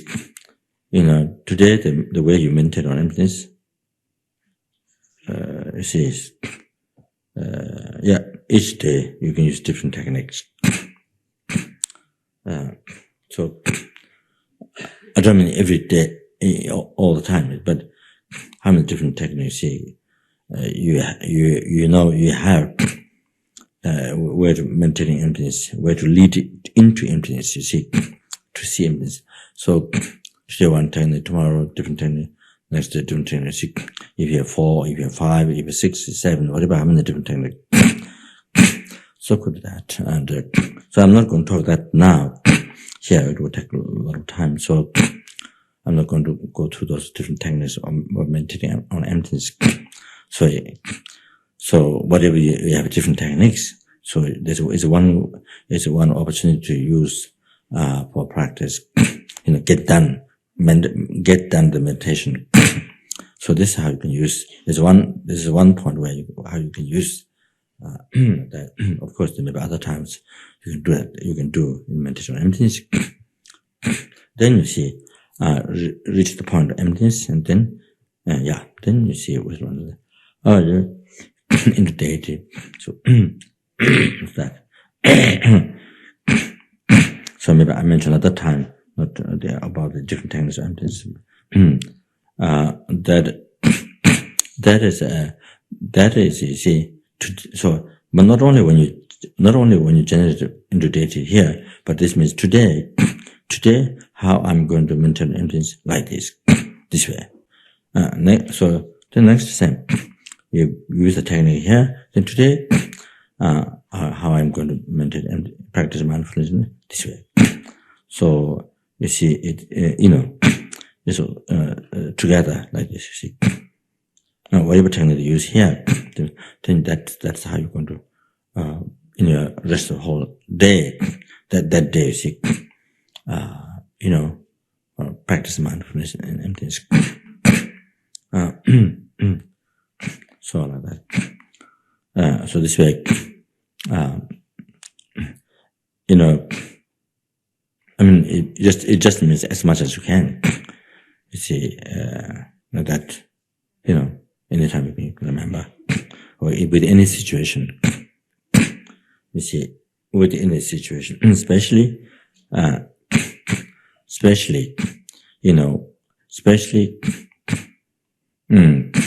in the situation of somebody praising, somebody flattering you, praising you, then the pride coming, the endangering oneself. You see, somebody praise you, then pride, this delusion rises, then endanger you, and the karma, obstacle for achieving liberation, enlightenment, you see, realizations. So, or somebody criticizes you, then get angry, disrespect, whatever you see, then get angry. Yeah, you see, so that you see,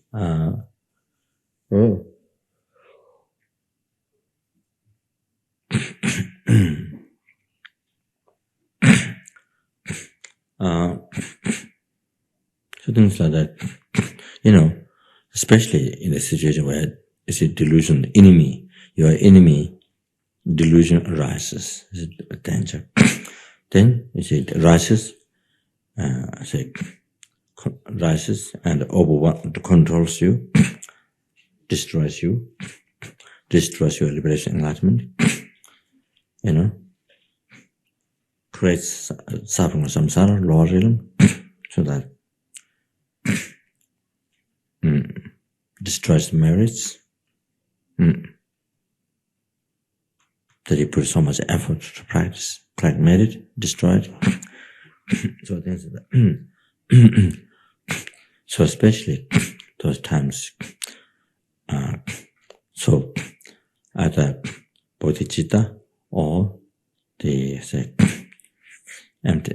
two main practice, emptiness, two main practice upon lamrim, bodhicitta and emptiness. So either so if it's in case of emptiness like this, then especially those times, especially those situations, you see, remember, before delusion arises, before endangering oneself, destroying oneself, so they apply the meditation technique, the emptiness, so that.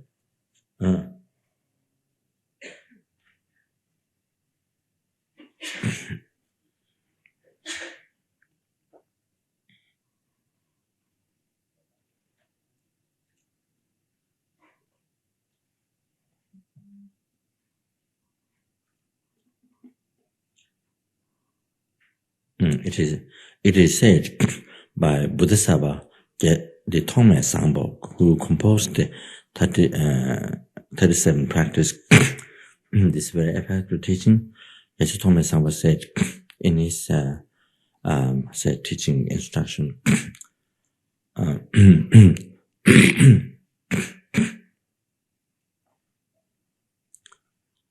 Jinang tembar meche tsik medyang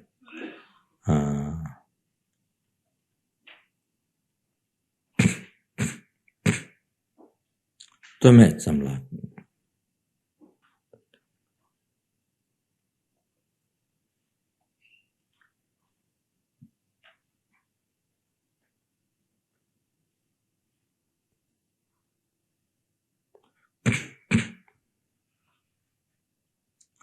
jinang tembar meche tsik medyang tome tsamla katang mingaji.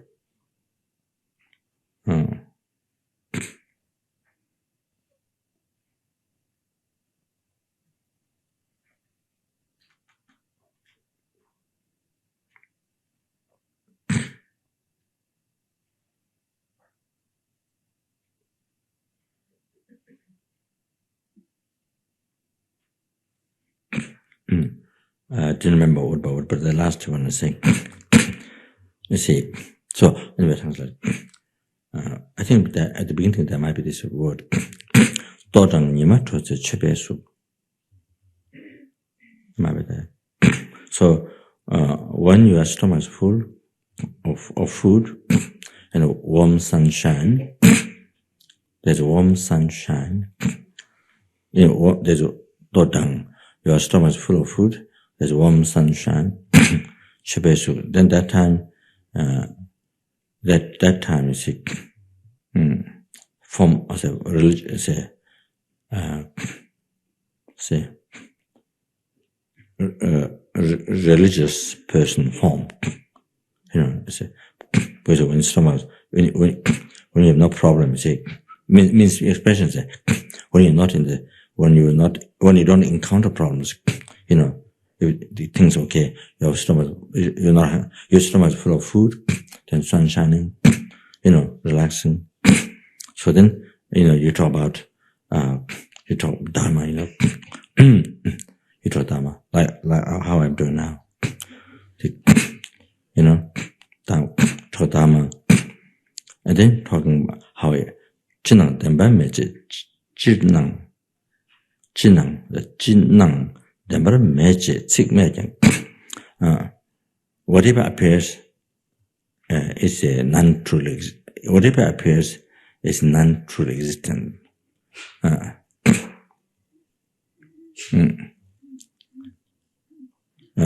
So, how much you talk about this, telling people,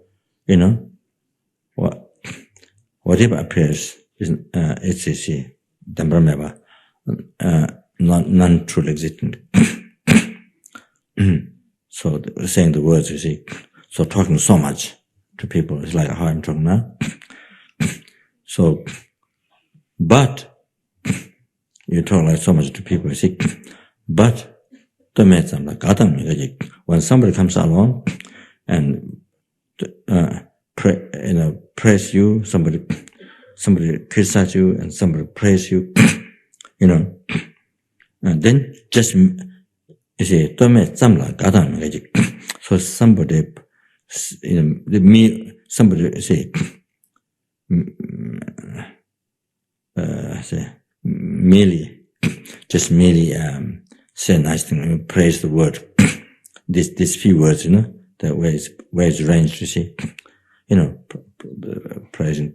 So which is just one word, you see, and then somebody is not talking at the same time, but it's not like so. Happen with this, then somebody, other one is somebody criticized,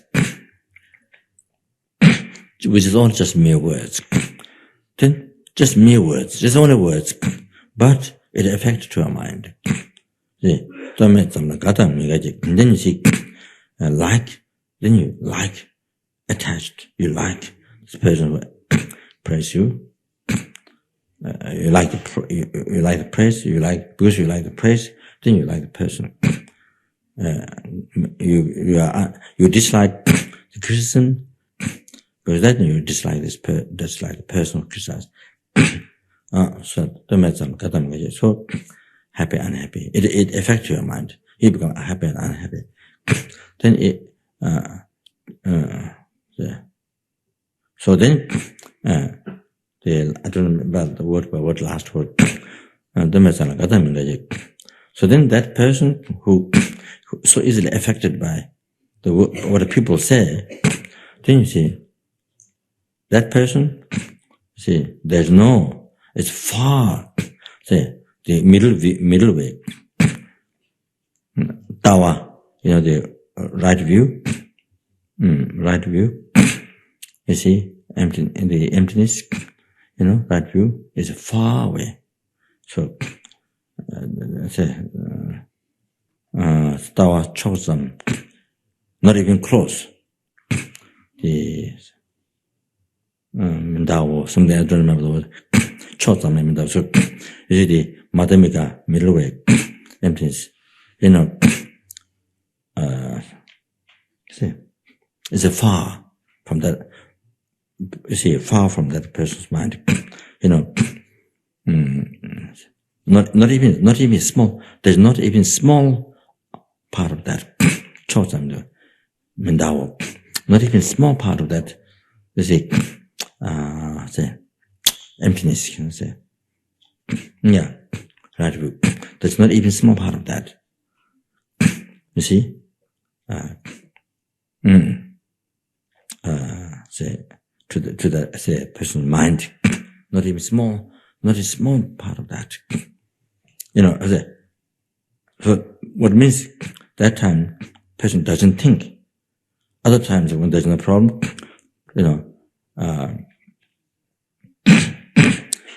so person talk a lot, everything's empty, this and that, you see, you see, yeah, what is Lamrimo, what is philosophy, you see. It's so much. But then, when there's some situation happens, somebody prays, then you see, or somebody checks to the person, oh, you talk, then somebody go check, spy, check how the person, it's not, I don't think it's saying that, the teaching, but I'm just saying, whether this person really meant to, practicing, from 3 principles apart, the right view. So then you praise, see how the person, you praise, see how the person, what's the reaction, and then you go there, criticize, and this I'm just, giving an example. Then you see how the person reacts. You see. So, anyway, what is it? Yeah.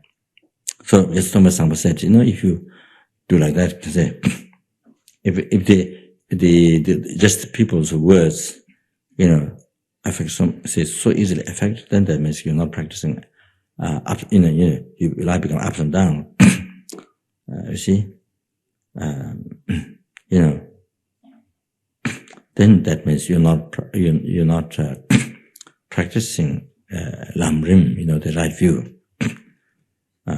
The right view is very far. You see, not even a small part of it.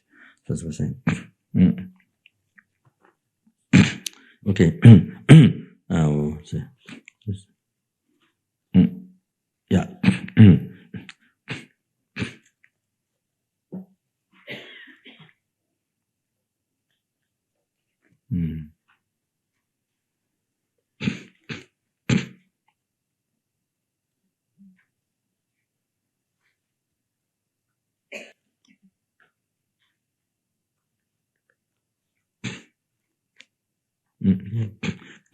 Yeah, can finish good. So I go for refuge to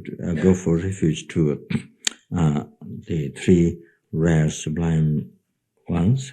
Konjo sumla japsu chije. Dola penji sangje shows. Yeah.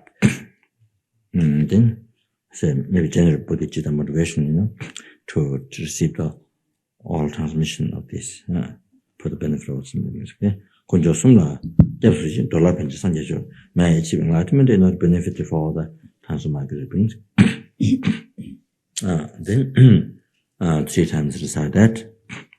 Then you see yourself become so you do need visualize deity, the Buddha comes here.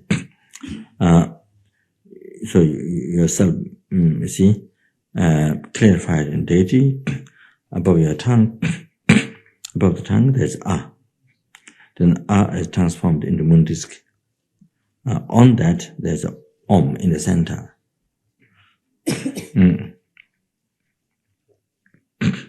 White Om. Then outside of that, there's a Ali, the vowels. You see, Ali, white Ali, circled towards the right. It doesn't mean circling. In the past, sometimes, there's misunderstanding when you do the deity's mantra, visualizing at heart.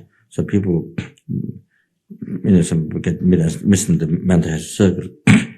There is visualization mantra circling, but usually it doesn't mean that. So anyway,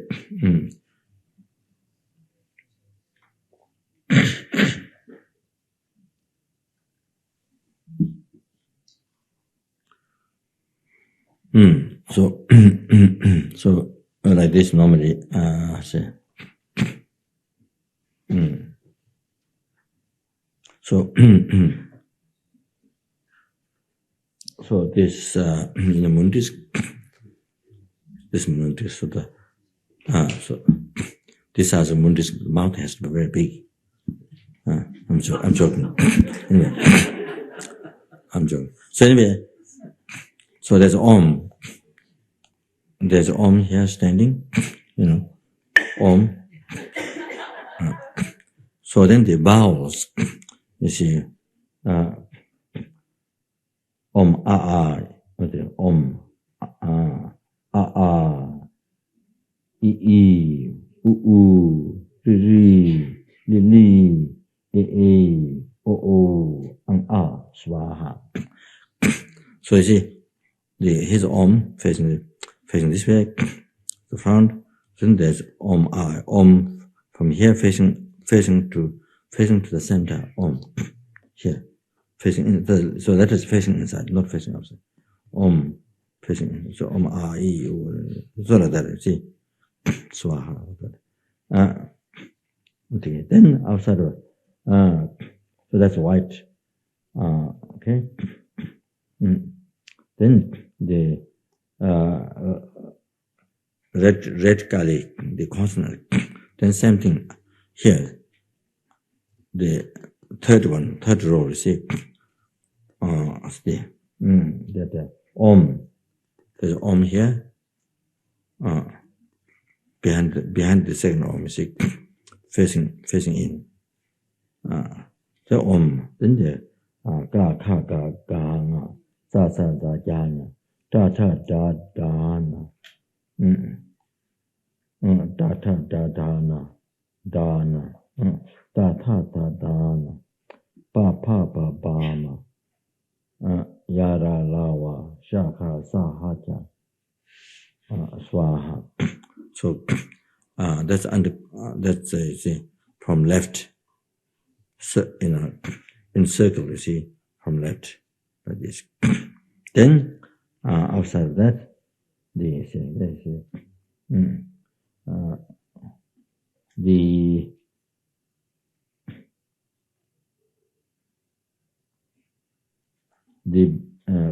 the blue,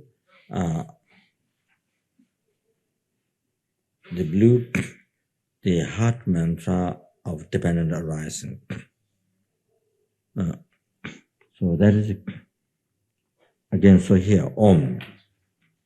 When you have Om here facing inside, you see. That's the last one. So Om. Ye Dharma,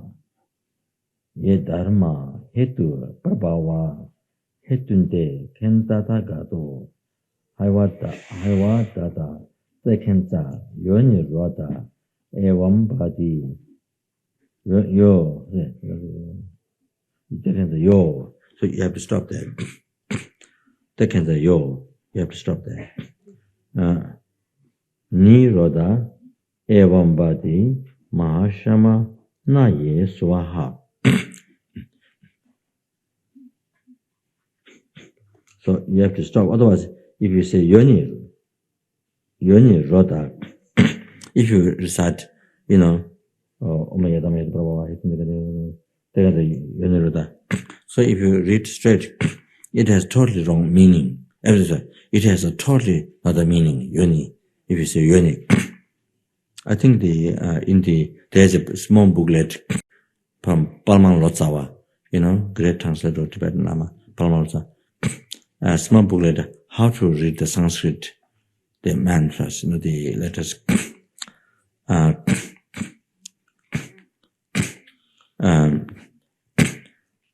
don't know. It seems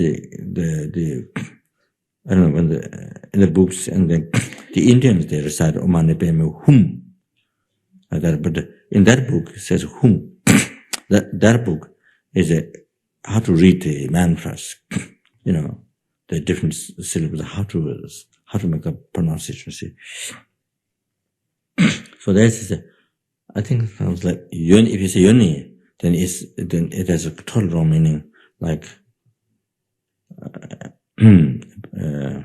something that stop the female organ, something that you say yoni, something that it has totally different kind of meaning. So you have to stop. They can say yo, stop there. Ni roda yambada mashima. So it is explained that.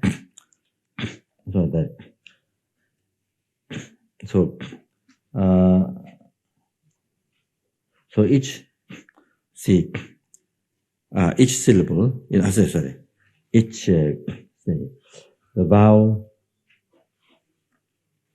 When you recite the vowel, you recite 3 times. When you recite consonant, 3 times. When you recite the Tendeling book, said the dependent arising heart mantra, the 3 times. So that.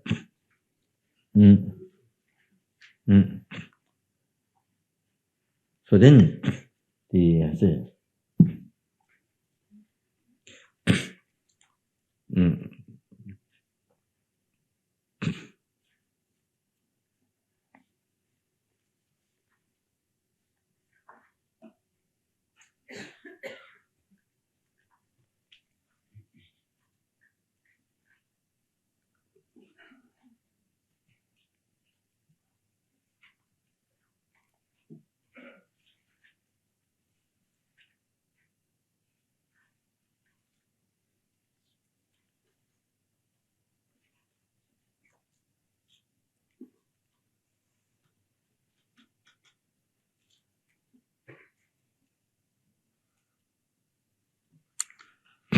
that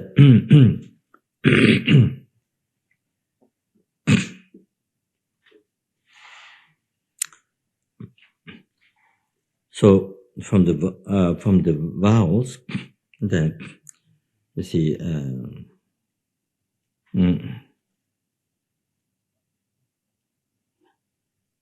white nectar beams immediately fill the whole body. Then purified, fill the whole body, purified negative karmas of purified negative karmas, collect negative karmas of the body. All the negative karmas of body purified. Then from the consonants with the red, then you say red negative beams immediately fill the whole body. Then purified all the negative karmas of speech. Then from the dependent arising heart mantra, the blue one, blue negative beams immediately fill the whole body, purified all the negative karmas of the mind.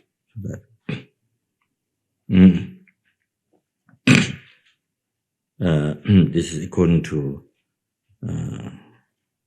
I think maybe one Gaten Chiba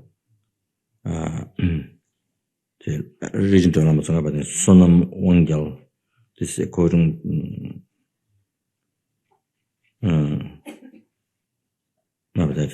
according to this Lama's text.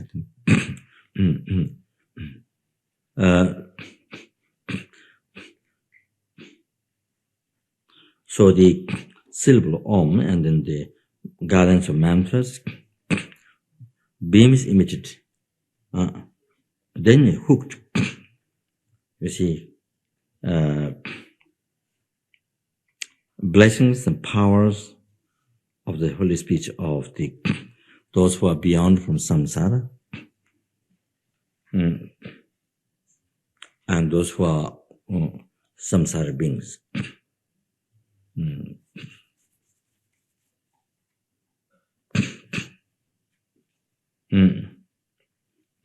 So all those Aryan beings who are free from samsara, including Buddha, so that then those who are samsara beings, such as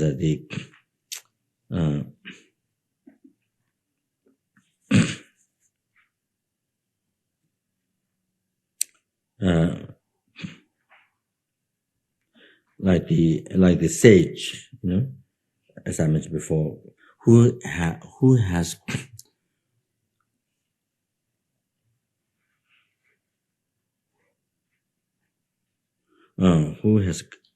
actualized the words of the truth, who has a densik juba, tangsong densik juba, the sage who has actualized words of the truth.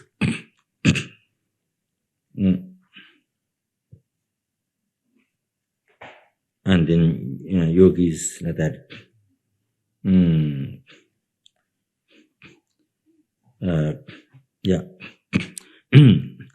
So all this then in the form of the three, the vowel, consonant, and the heart dependent arising heart mantra in those, and then the perfect, the king's reigns, the seven kings reign, and eight auspicious. So in those aspects are hooked.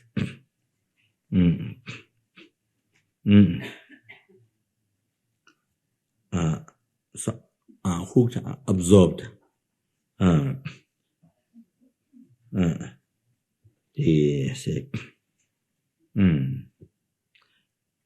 To say the syllable or the mantras, you see.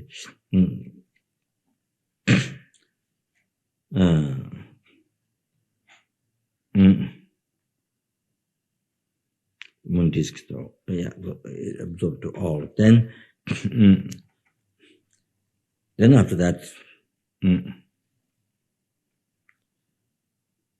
the dependent arising heart mantra absorbed to the consonant. Then the consonant's mantra absorbed to the vowels. The vowels absorbed to Om, that's in the center. Then Om absorbed the moon disk. Then before the moon there was Ah, then there became moon, you see. So then the moon became Ah. Then this Ah, you see, melted in the Ah melted into three nectars. White, red,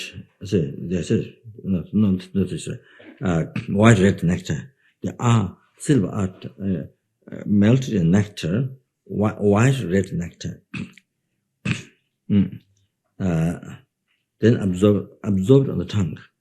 Then think the tongue became nature of the Vajra, indestructible. So for that time think, you see, any food, unable to destroy the power of speech, see. The tongue becomes indestructible.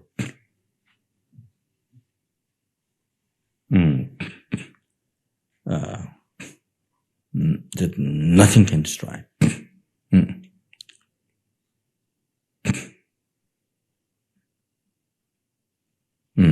That.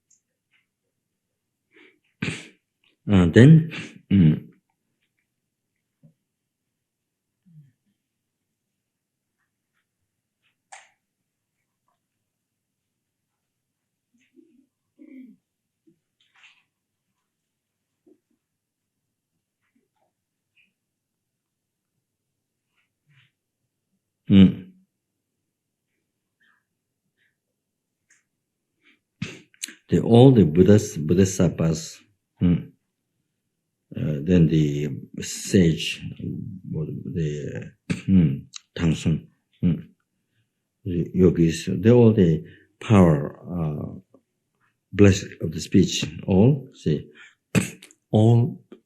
absorbed.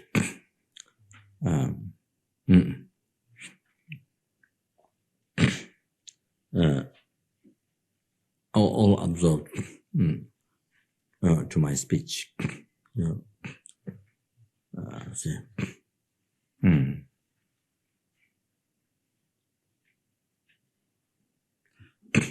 They say, the tongue, all absorbed.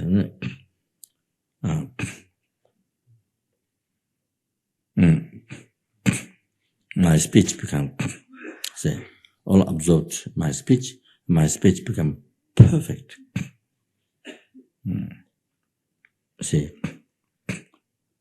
Very powerful, perfect.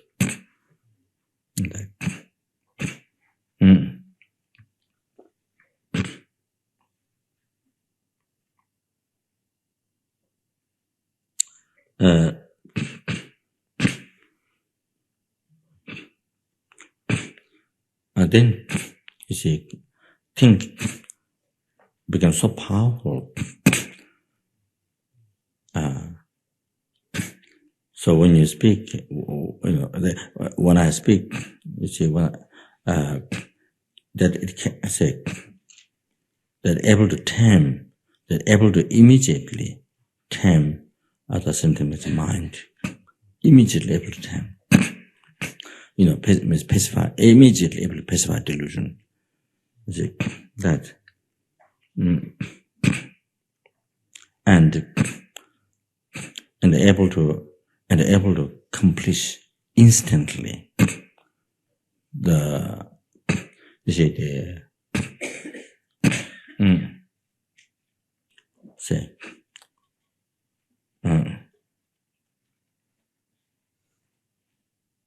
able to complete your work. So means the other sentence being listened to you, and they do. You say, they say, actualize your wishes immediately.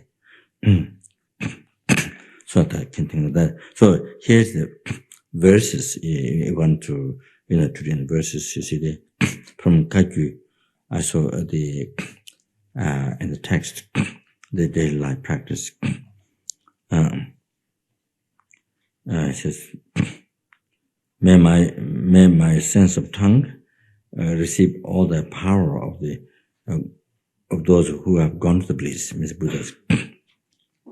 By the power of the glorified word, means your own word, may it subdue all the sentient beings. Whatever I say, may all the works be completed. May all the purpose or may all the works be accomplished. Yeah. So if one want to recite sort of like prayer, kind of like that. But however, main thing is what I explained before, just to generate strong faith. Yeah.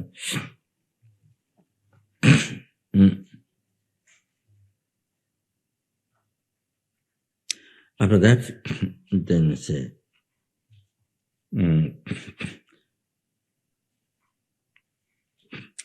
we see at also there's also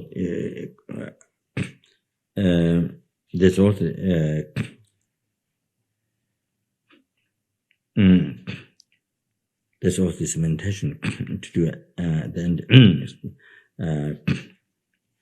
Maybe going to some lamas that so yourself being clarified into deity at your heart the syllable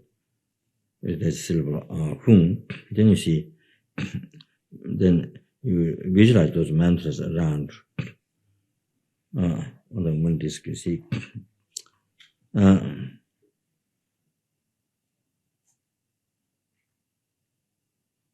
see the syllable and the deity's mantra around, and outside of that then the three other mantras you see the vowel, consonants, and the dependent arising heart mantra. So you recite, the deity which you have visualized that mantra, then there's vowel, consonants, and dependent arising heart mantra. Then think I received the blessing.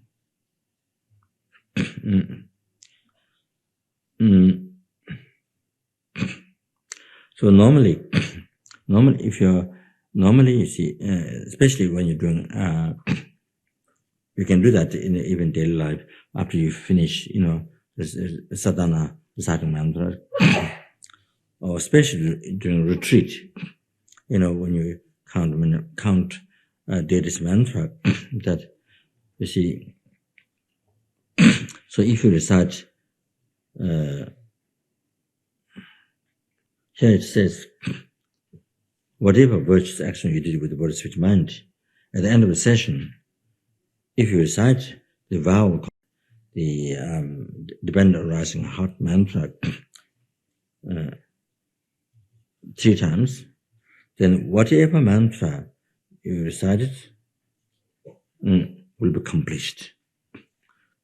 So this is the Nagarjuna, the great master, Nagarjuna's heart practice. He says,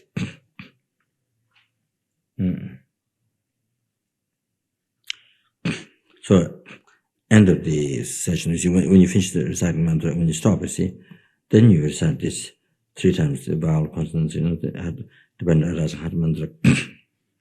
So that helps the mantra the mantra become very powerful and able to, so whatever purpose you are reciting mantra, see, and then it brings success.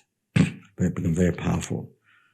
Whether it's healing or whether it's, pacifying, increasing, controlling, wrathful, that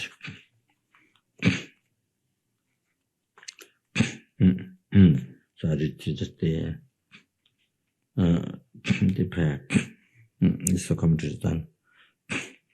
I don't know. I like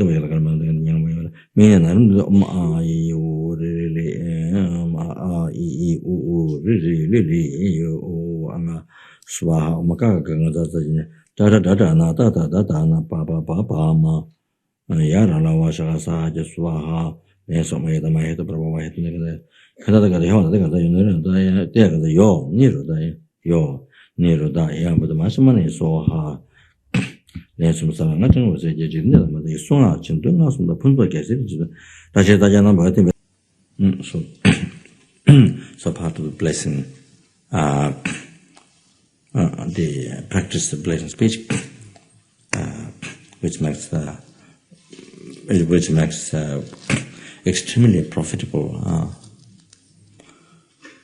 Makes life meaningful, and with so many benefits, so that and whatever mantra we want to recite in that day, it increases 10 million of times like that.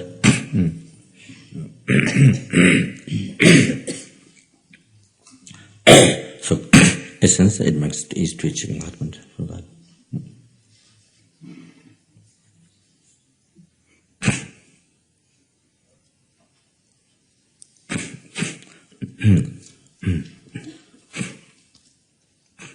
So you can read it in English, the Lamdrum prayer. From this left out from this morning. Page 77 in the combined Jocho Namachapa practice.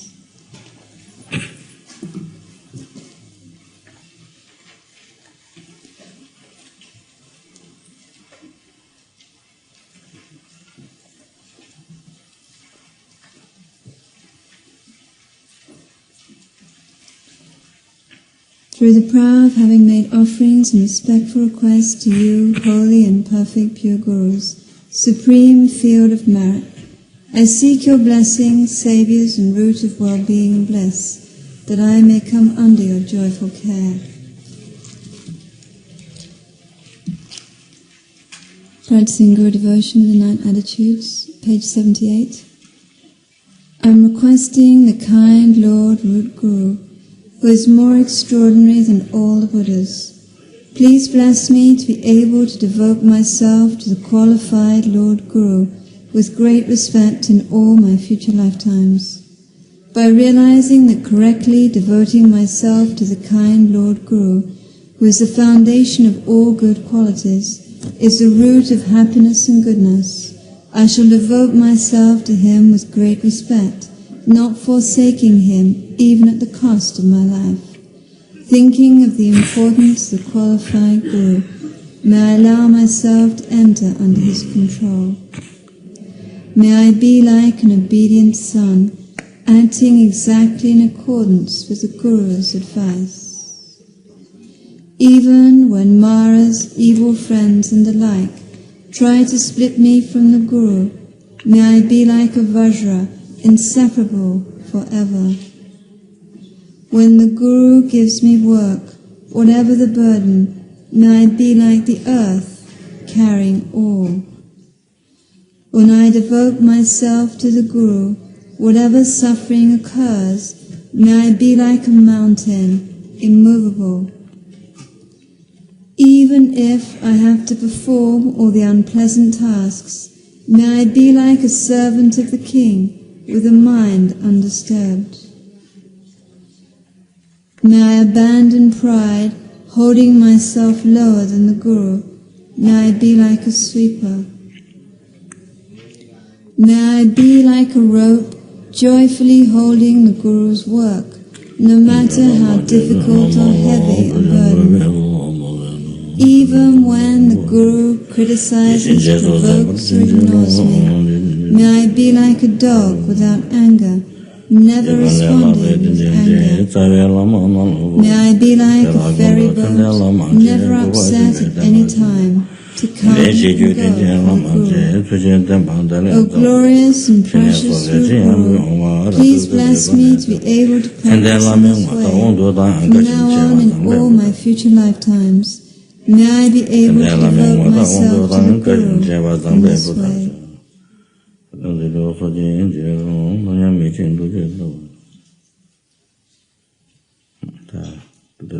Read the last part.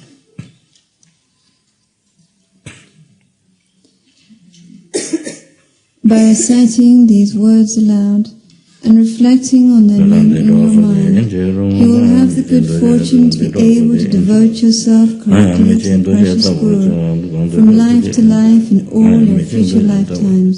If you offer service and respect and make offerings to the precious Guru with these 9 attitudes, even if you do not practice intentionally, you will develop many good qualities, collect extensive merit, and quickly achieve full enlightenment.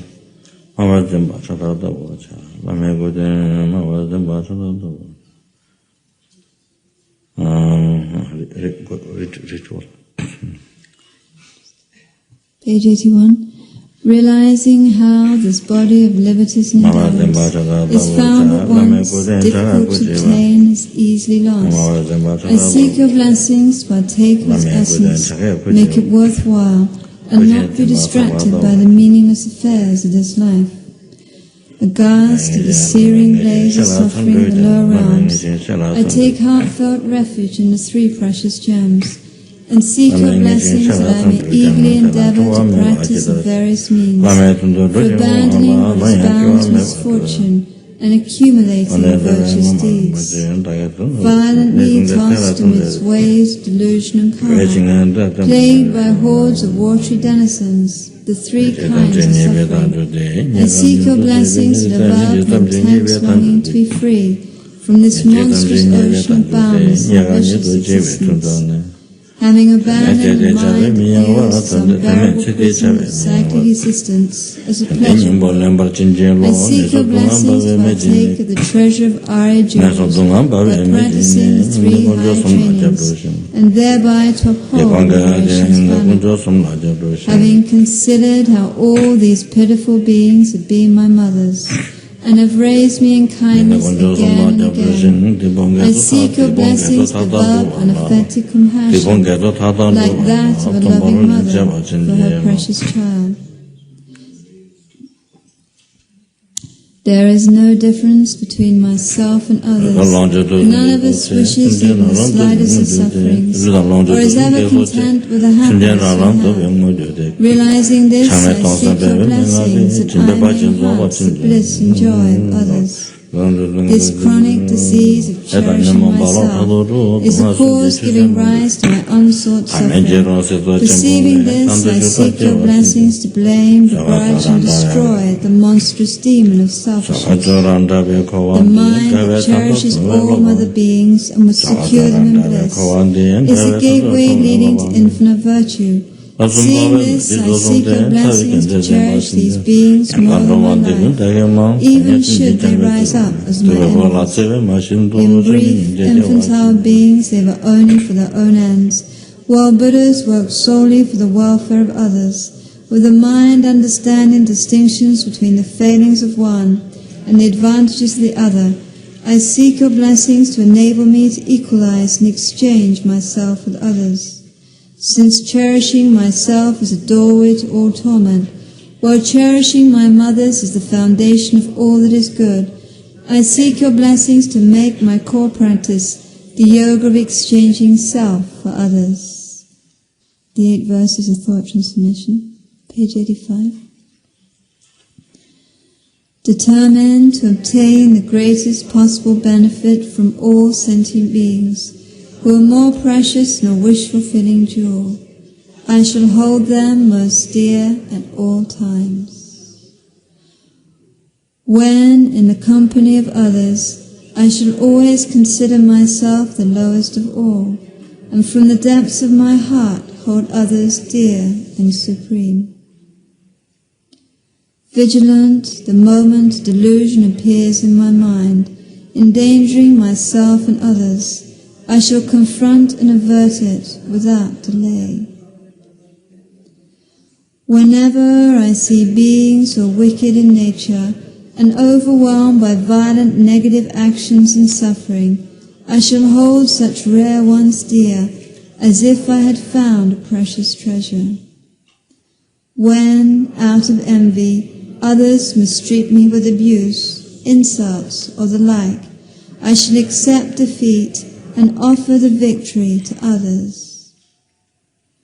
When someone whom I have benefited and in whom I have great hopes gives me terrible harm, I shall regard that person as my holy Guru.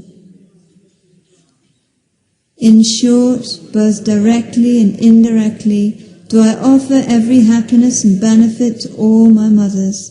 I shall secretly take upon myself all their harmful actions and suffering. Undefiled by the stains of the superstitions of the 8 worldly concerns, may I, by perceiving all phenomena as illusory, be released from the bondage of attachment. We'll go to page 89, the Tonglen. And thus, perfect, pure, compassionate Gurus, I seek your blessings that all karmic debts, obstacles and sufferings of mother beings may without exception ripen upon me right now, and that I may give my happiness and virtue to others, and thereby invest all beings in bliss. And thus, perfect and pure, compassionate Gurus, I seek your blessings that all karmic debts, obstacles and sufferings of mother beings may without exception ripen upon me right now, and that I may give my happiness and virtue to others, and thereby invest all beings in bliss. And thus, perfect, pure, compassionate Gurus, I seek your blessings that all karmic debts, obstacles and sufferings of mother beings may without exception ripen upon me right now, and that I may give my happiness and virtue to others, and thereby invest all beings in bliss.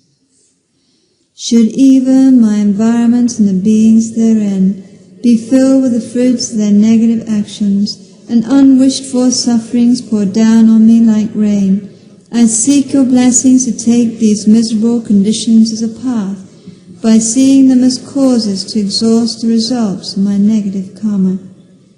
In short, no matter what appearances arise, be they good or bad, I seek your blessings to transform them into a path, ever enhancing the 2 bodhicittas, through the practice of the 5 forces, the quintessence of the entire Dharma, and thus to enjoy solely a blissful mind. Whatever I occasion to meet, I seek your blessings that I may adapt it to my meditation by the skillful means of 4 applications. May I render this life of liberties and endowments infinitely meaningful by practicing the advice and commitments of thought training. In order to rescue all beings from the vast seas of existence, I seek your blessings to become adept in bodhicitta through a pure selfless wish, as well as by love and compassion, conjoined with the visual technique of mounting, giving and taking upon the breath. I seek your blessings that I may eagerly endeavor to put into practice the 3 Mahayana moral codes, and to restrain my mind stream with pure bodhisattva vows, the single path journeyed by all victorious ones the 3 times. I seek your blessings to complete the perfection of generosity, through the guideline teaching of enhancing the mind that gives without attachment, namely transforming my body, wealth and collection of virtues over the 3 times into the objects desired by each and every sentient being. I seek your blessings to complete the perfection of moral discipline, working for the sake of sentient beings, enacting virtuous deeds, and not transgressing the bounds of the pratimoksha, bodhicitta and tantric vows, even at the cost of my life. Should even the myriad beings of 3 realms, without exception, become angry at me, humiliate, criticize, threaten, or even kill me. I seek your blessings to complete the perfection of patience, not to be destroyed, but to work for their benefit in response to their harm. Even if I must remain for an ocean of aeons in the fiery hells of Vichy, for the sake of even just one sentient being, I seek your blessings to complete the perfection of joyous effort, to strive with compassion for supreme enlightenment, and not be discouraged. Having abandoned the false darkness, agitation, and mental wandering, I seek your blessings to complete the perfection of meditative concentration through a samadhi, single-pointed placement upon the nature of reality, which is in all things a void of true existence. I seek your blessings to complete the perfection of wisdom through the space-like yoga of single-minded placement upon ultimate truth, conjoined with the tranquility and great bliss and juice by discriminating wisdom analyzing sections.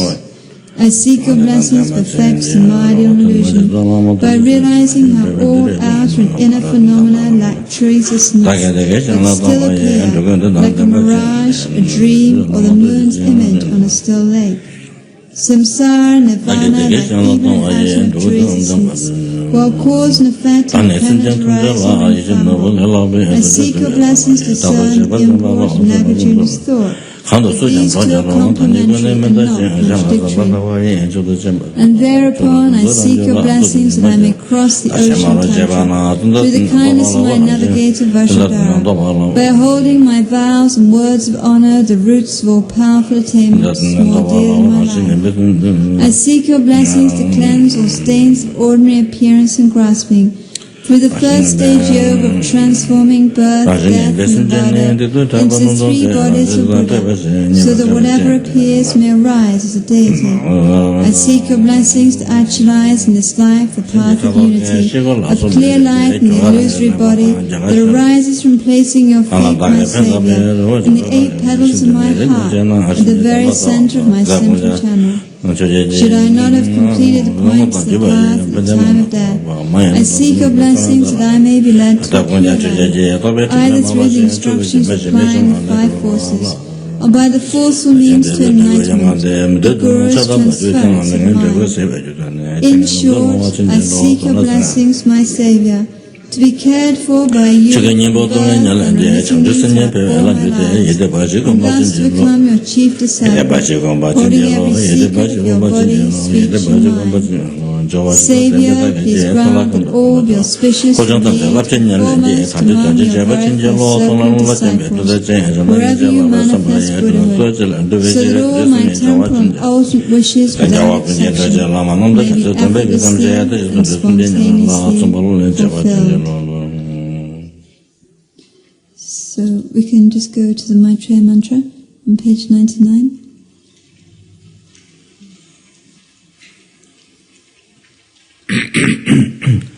Purpose of reciting Maitreya Buddha mantra were added here is for 2 purposes.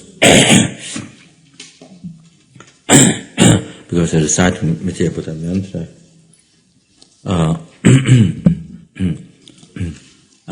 one main benefit is that anybody who hear, no question reciting Buddha, anybody who hear the mantra Maitreya Buddha, then navigated reborn in the lower realms, that's one thing. Then, when the Maitreya Buddha descends in this world, then that time Maitreya Buddha will look for you. However, then you become the first disciple of Maitreya Buddha and receive teachings and prediction from Maitreya Buddha, your enlightenment. So that means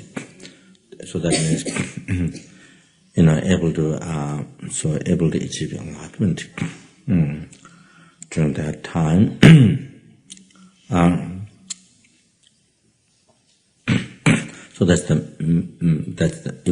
So if one doesn't get enlightened during Buddha Buddha's time, then it gives chance to become enlightened during Maitreya Buddha's time, like that. The other one is then it also helps for prosperity, success. And then by hearing this mantra, one gets born as 1,000 lifetimes, I think. One gets born, I think, as well-turned king.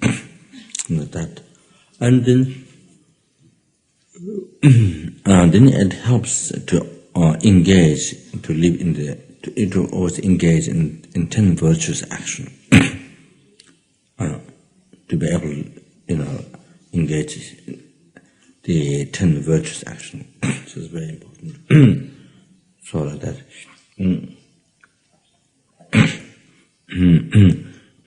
So it's very important so when I check what mantra is best to recite for animals, so it seems it comes up to the Maitreya Buddha mantra is one, very beneficial for animals. So that's 7. So the other one, that's normally what the benefits are mentioned. The other one is as it helps for prosperity. So second reason to recite is for quickest success. Able to construct as quick as possible the statue, time to feed Maitreya Buddha in this world, and continue as and to be most beneficial for the sentient being.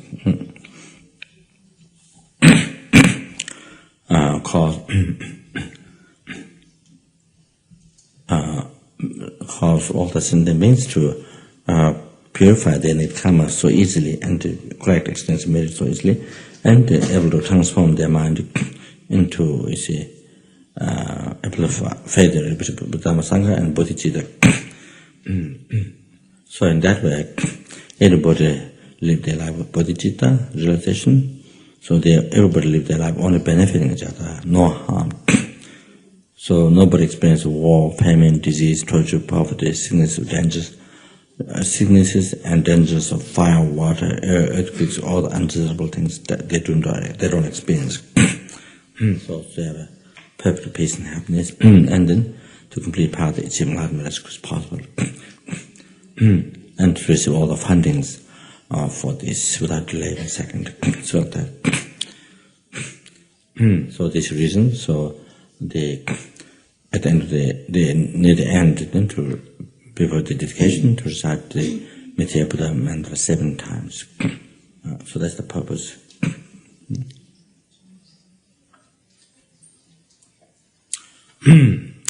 Namo Ranadaya Namo Bhagavate Shayamunaya Tathāgataya Arahate Samanya Sammabuddha Yada Oma Anjete Avaranjete Azitenzaya Hararamete Avalokete Karakarama Samaya Asiri Ambara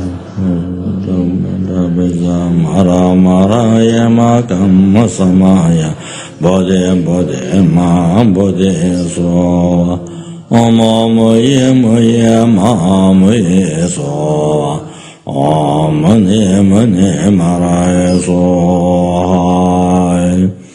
Namo Ranadaya Namo Bhagavate Shayamunaya Tathāgataya Arahate Sambuddhaya Anjete Avaranjete Ajitenzaya Hararamete Avalokete Akarakara Mahasamaya Siddhim Bara Bodhe Mendaveda Mara Ema Kama Samaya Bodhe Ma Bodhe Sova Oma Moye Ma Moye Sova Oma Mune Mara Sova Namo Ranadaya Namo Bhagavate Shayamunaya Tathāgataya Arahate Samanya Buddhaya Tayata Oma Anzede Anzede Avaranzede Azitenzaya Hararamede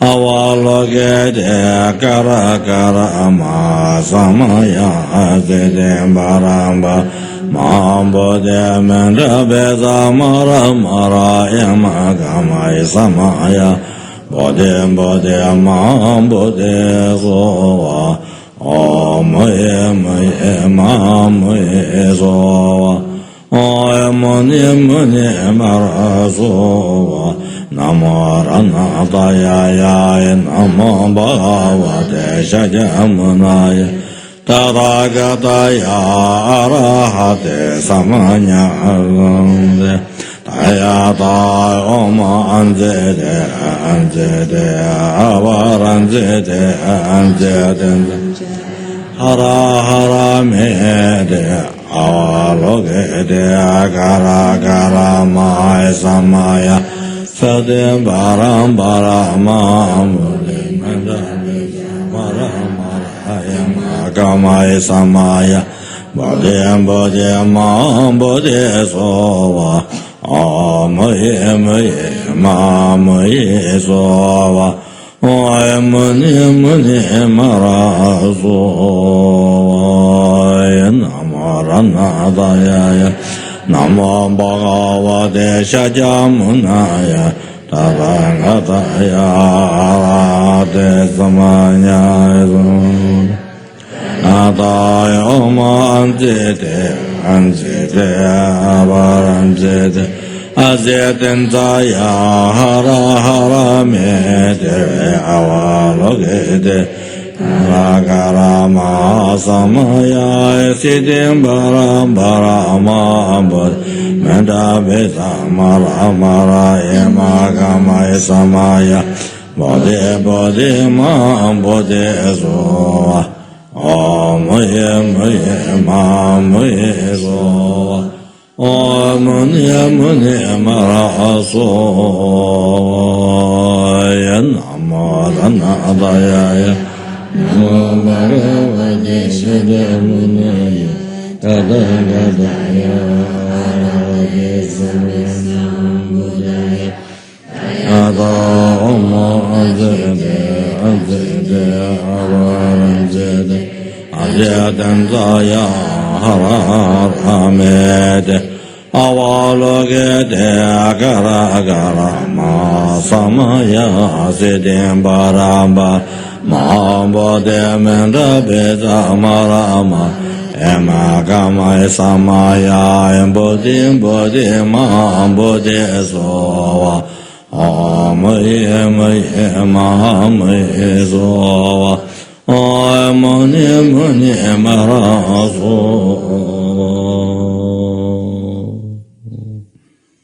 I'm not sure, 7. Oh, it's 7.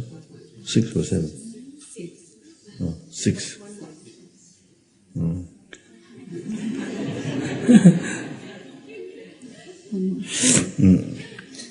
Very long one. Oh. This is a very long one. Many hours.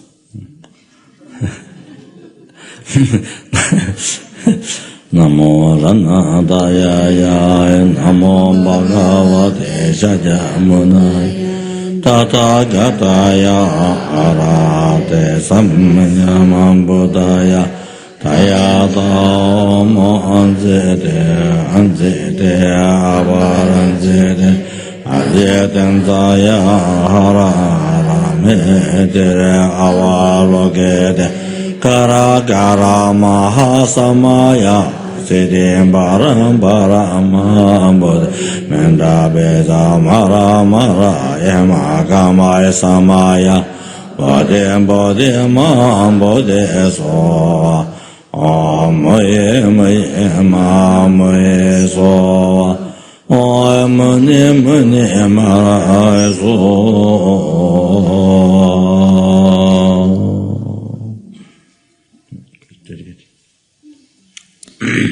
Page 101.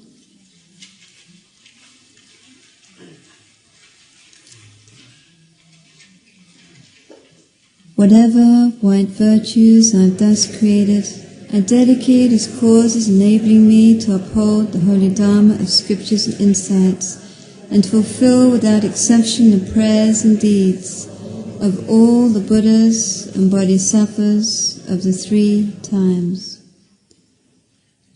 So this next verse, there's a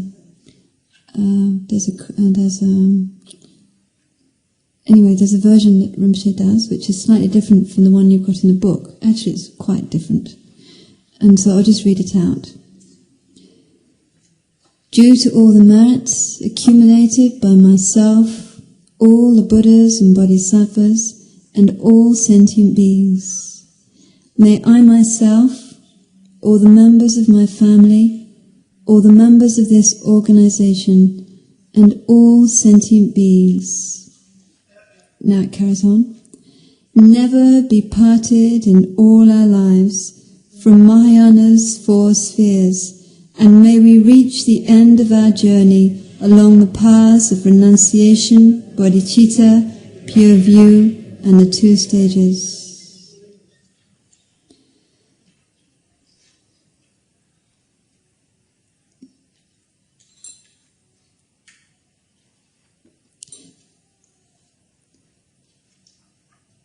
Through the excellence of whatever white virtues there are in samsara and nirvana, may all be auspicious for us to be free here and now from all misfortune and hardship, and thus to enjoy glorious and perfect celestial treasure.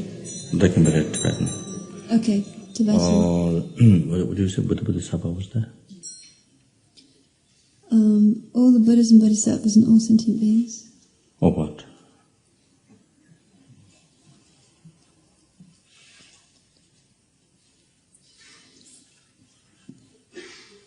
All the merit accumulated by myself, all the Buddhas and Bodhisattvas and all sentient beings. May I myself, all the members of my family, all the members of this organization, and all sentient beings.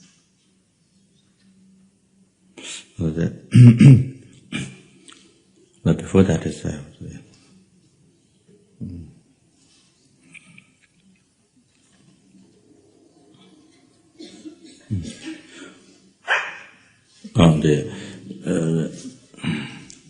to this merits the other 3 time Buddhas the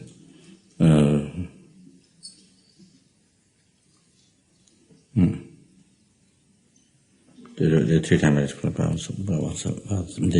3 time past, present, future Buddhas and Buddhas and Bodhisattvas, all their activities, prayers to be succeed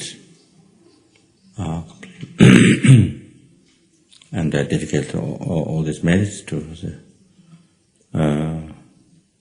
preserve all the transmitted teachings, or the scriptural teachings, the realizations, the teaching of Buddha. So next one is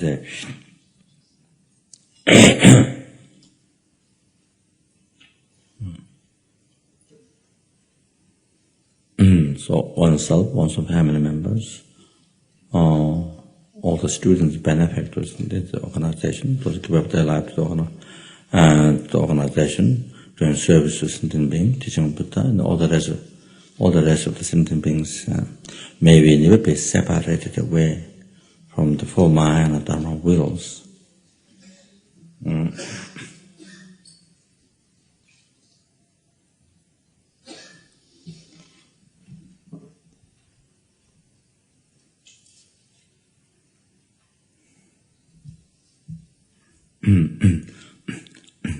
So when we talk about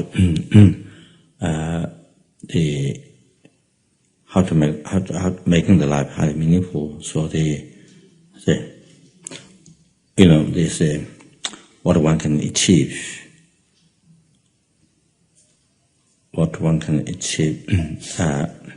with this perfect human body. See, so there are things like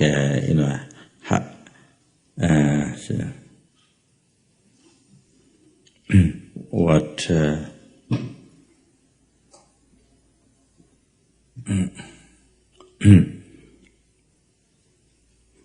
what to be achieved next life.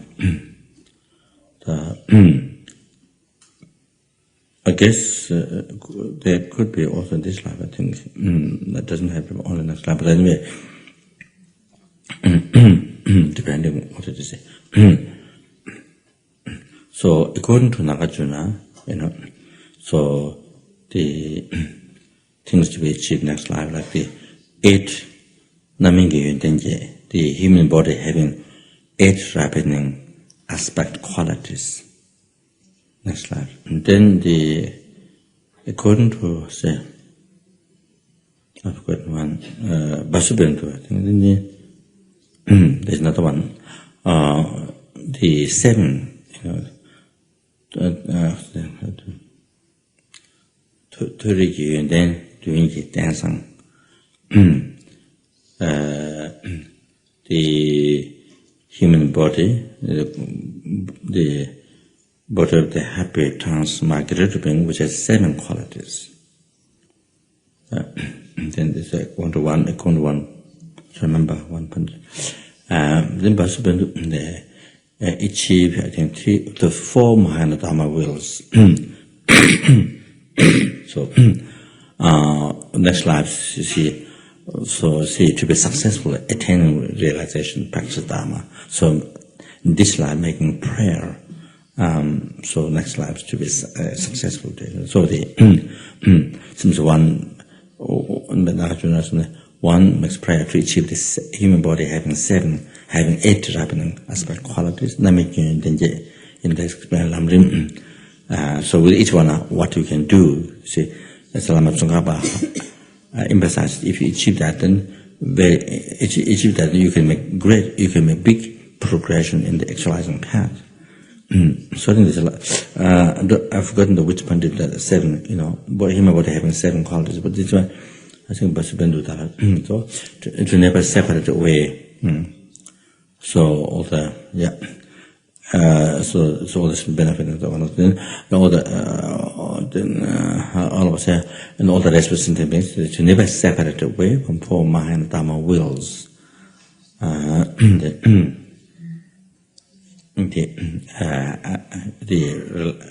Relying upon holy being, so the perfect qualified virtuous friend. That's of course the most important one. And so to be in the right environment, and not harmonized to your practice, is the environment, family where you get reborn, and culture, everything. So, I mean, their whole environment, place harmonized. You see, not obstacle, but harmonized to your Dharma practice. The exercise path. Easy to receive help. You see, for your Dharma practice. Food, clothing, all the needs, conditions. And then also the harmonize the place. The other one is if you're doing shine or something, you see the place for something, you see, however conducive, like that, and then not harmful for your health, the place. And then the lament about having having completed prayer, prayer for good things to happen, to be able to have a successful practice, and then having collected merit, so that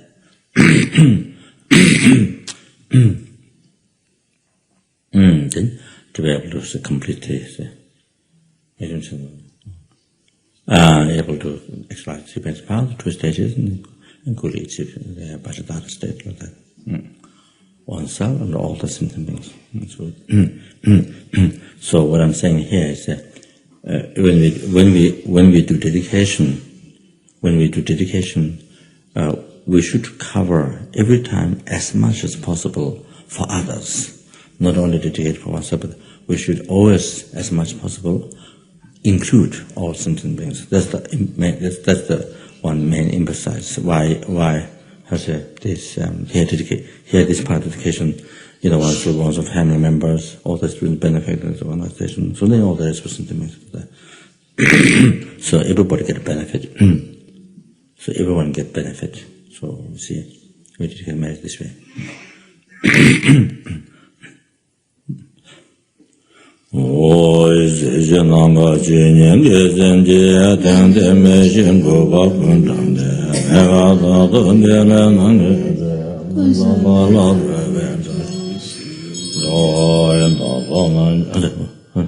I jumped.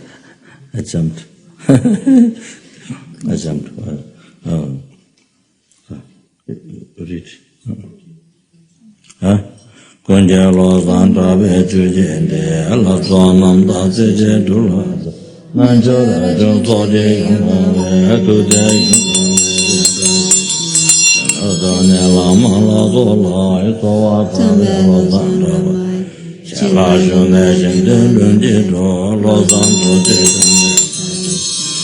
wa ja wa ya ji so so be nan do ju in the Lozan,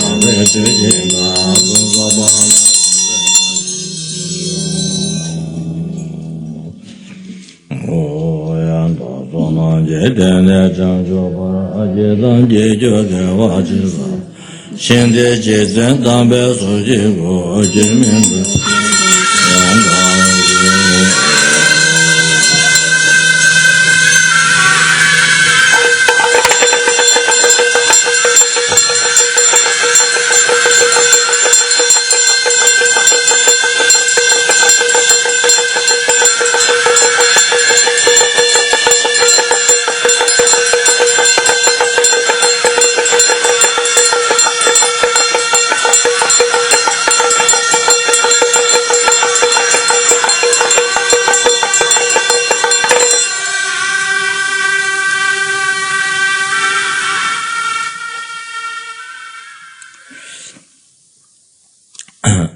These are the past, present, future made is collected by me, 3 times made is collected by others.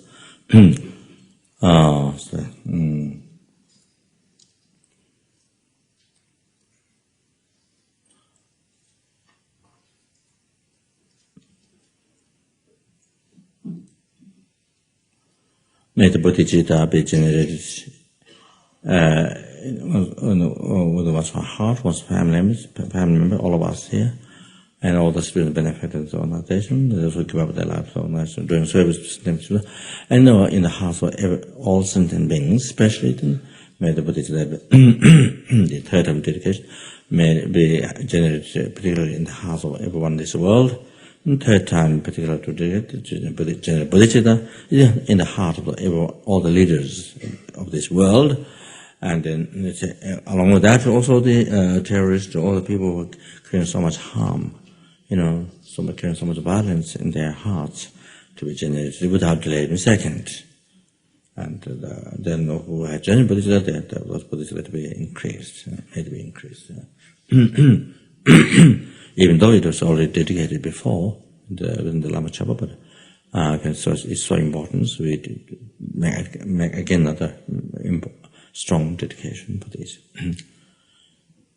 Chanjo Simjo Rinpoche Maje Abanam Jejurojen Kewa Nyamba Mevai Kone Kondu Beva Jo Chanjo Simjo Rinpoche Maje Abanam Jejurojen Kewa Nyamba Mevai Kone Kondu Beva Jo Chanjo Simjo Rinpoche Maje Bana Jejuro Jewa Nyamba Mevaye Kone Kondu Beva Jo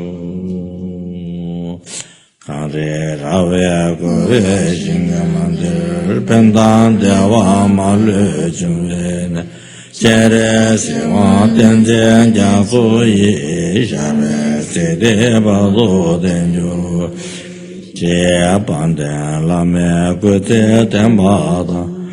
gurus stabilize and all the holy wishes, all other gurus Kande lame guje tenpa tang kanyama yongla deji jungwa tang Dakshe ma lue tsosa dipjane nyudo sangde boba chenje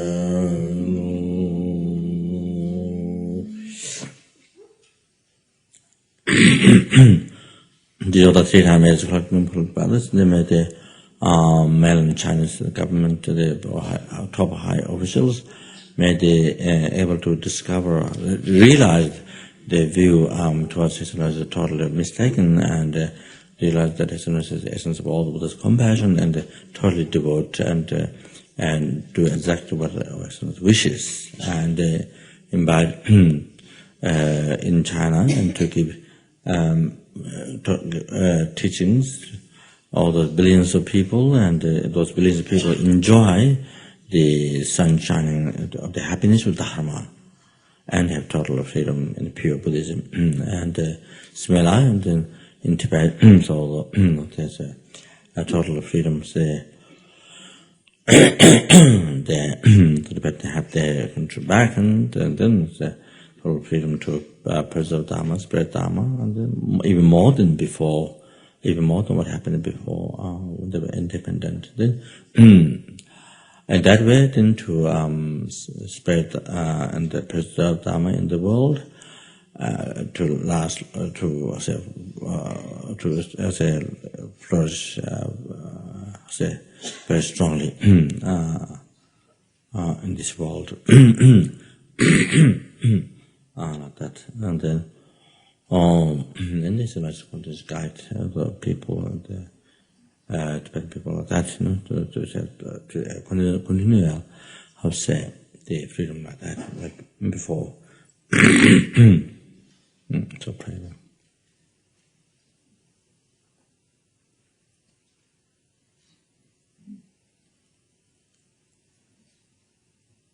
So to happen this as quick as possible.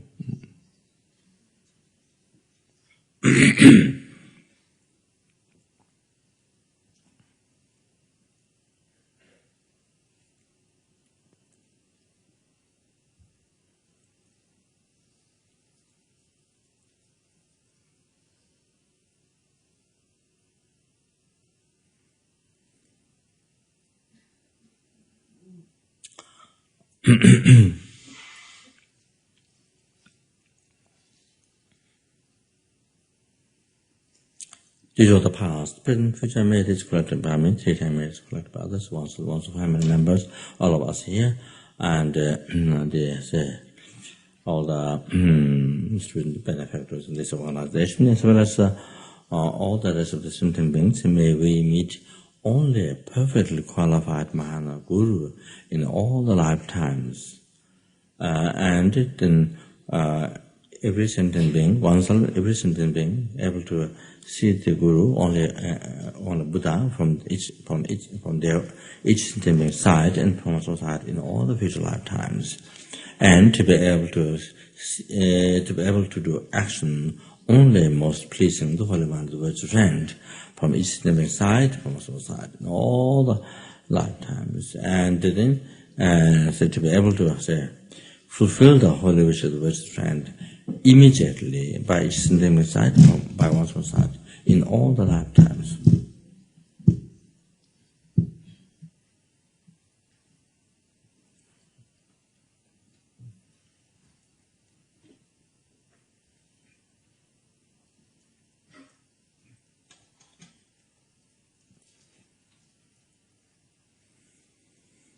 These are the 3 times made is collected by others. May I able to offer limitless guides of benefit to sentient beings, teaching Buddha, like Lama Tsongkhapa, by having all the qualities within me, as Lama Tsongkhapa has from now on, in every second, from now on, in all the future lives, in every second, to become like that, to be like that.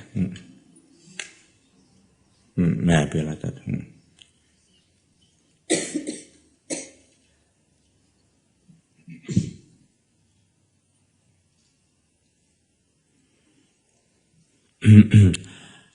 Did all the 3 times made it correctly by me, correctly by others.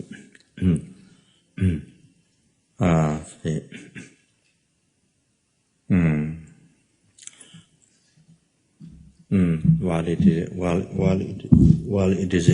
it exists, that which is empty.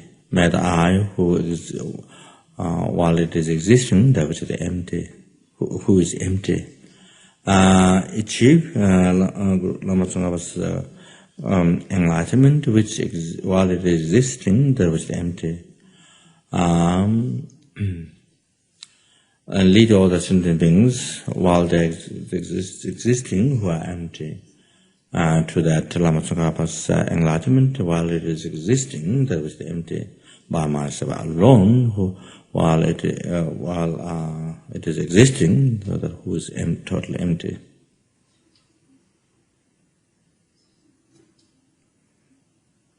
I dedicate all the merits. So,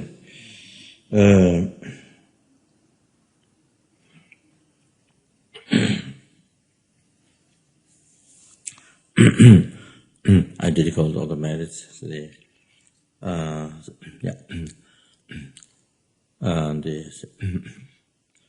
All those people whose name is given, whose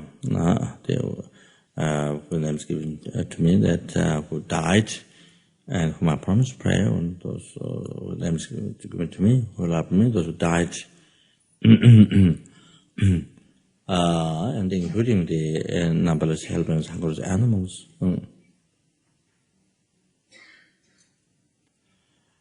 May they immediately get liberated from all these sufferings, reincarnate the pure land where they can enlighten and or receive perfect human body by meeting properly qualified mana, guru, mana teachings to make the achieving enlightenment as good as possible.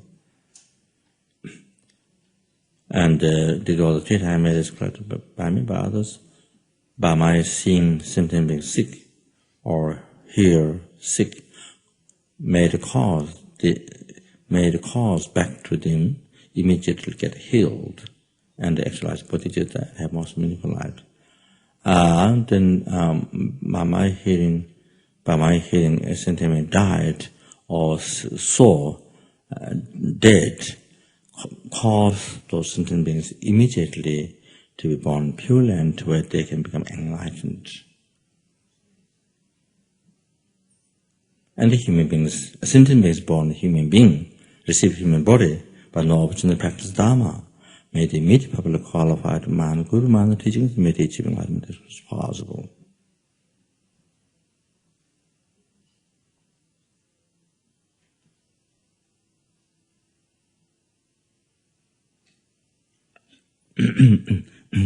So this is a very important dedication, because we always see, we always hear people die, people, animals died, died, and also we see dead.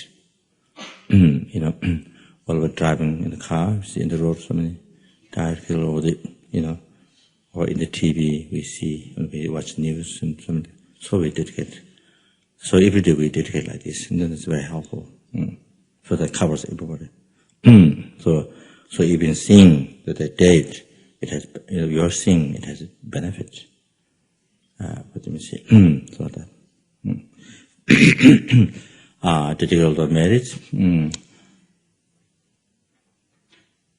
To be able to follow holy excellence of these Buddhist fundamental about time and as to realize this, I dedicate all the merits in the same way 3 times Buddhists dedicate their merits.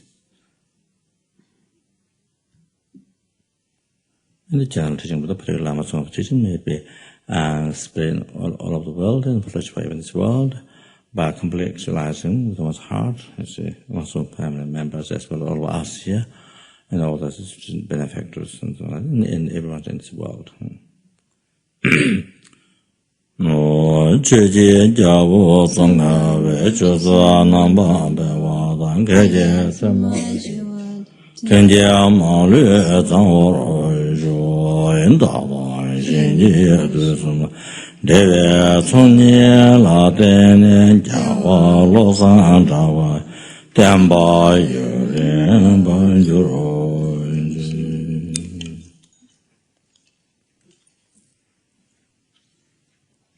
The multiplying merits. recite the name, Buddha's name mantra, multiply each merit we collect today 100,000 times. Page 162. Jumdende Dijja Wada Jamanda was a Sanje, Namanazu Dijawala Chazolo, Chanjo Samba, Samba, Jimbo, Kundu, Sambo, La Chazala, Tayato, Benja Deva, Awa, Bodene, Soa, Amandurunduro, Zamugeso, Tayato, Benja Deva, Awa, Bodene, Soa, Amandurunduro, Zamugeso. Tayada benje deva wa bodene so wa omondoro doro dayamage so. Tayada benje deva wa bodene so wa omondoro doro dayamage so. Tayada benje deva wa bodene so wa omondoro doro dayamage so. Tayada benje deva wa bodene so wa omondoro doro. Then last Buddha's name that multiplies each merit 1,000 times. Not only that, whatever prayer we have done or whatever prayer we do, that helps to actualize. Chumdende Dejin Java, Dajumba Yang Daba Zave Sanjang Wada Malada Jive Javola Java. Chumdende Dejin Java, Dajumba Yang Daba Zave Sanjang Wada Malada Jive Javola Java. Chumdende Dejin Java, Dajumba Yang Daba Zave Sanjang Wada Malada Jive Javola Java.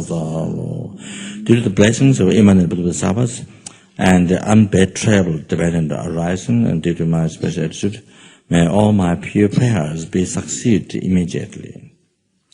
May John say, Jen Javi, Chalauda, Tenden Lua, maybe a Tempadan, Daga, Lasan, Daga, to do Namda, Mabe, Nebun, do you. Was I Jim, in Joshem, and a drum, red legend, and Yamadi. Sangye Jindu Mene Oai Droga Nana Jingan Chumo Shong Yenam Gurarana Mandalang Niryanayomi. Page 172. Wano So Jan Shen Jangang Yawe Tan Zeng Yamawe Cho sung wele manan ro pada sono jengan janan cho to so jan shen jangang yawe tan zeng yamawe ngon sono mo te cho sung wele manan ro ana sono jengan janan cho to so jan shen jangang yawe tan zeng yamawe kon no mo te cho song wele manan ro ana sono jengan janan cho. Good night, good morning.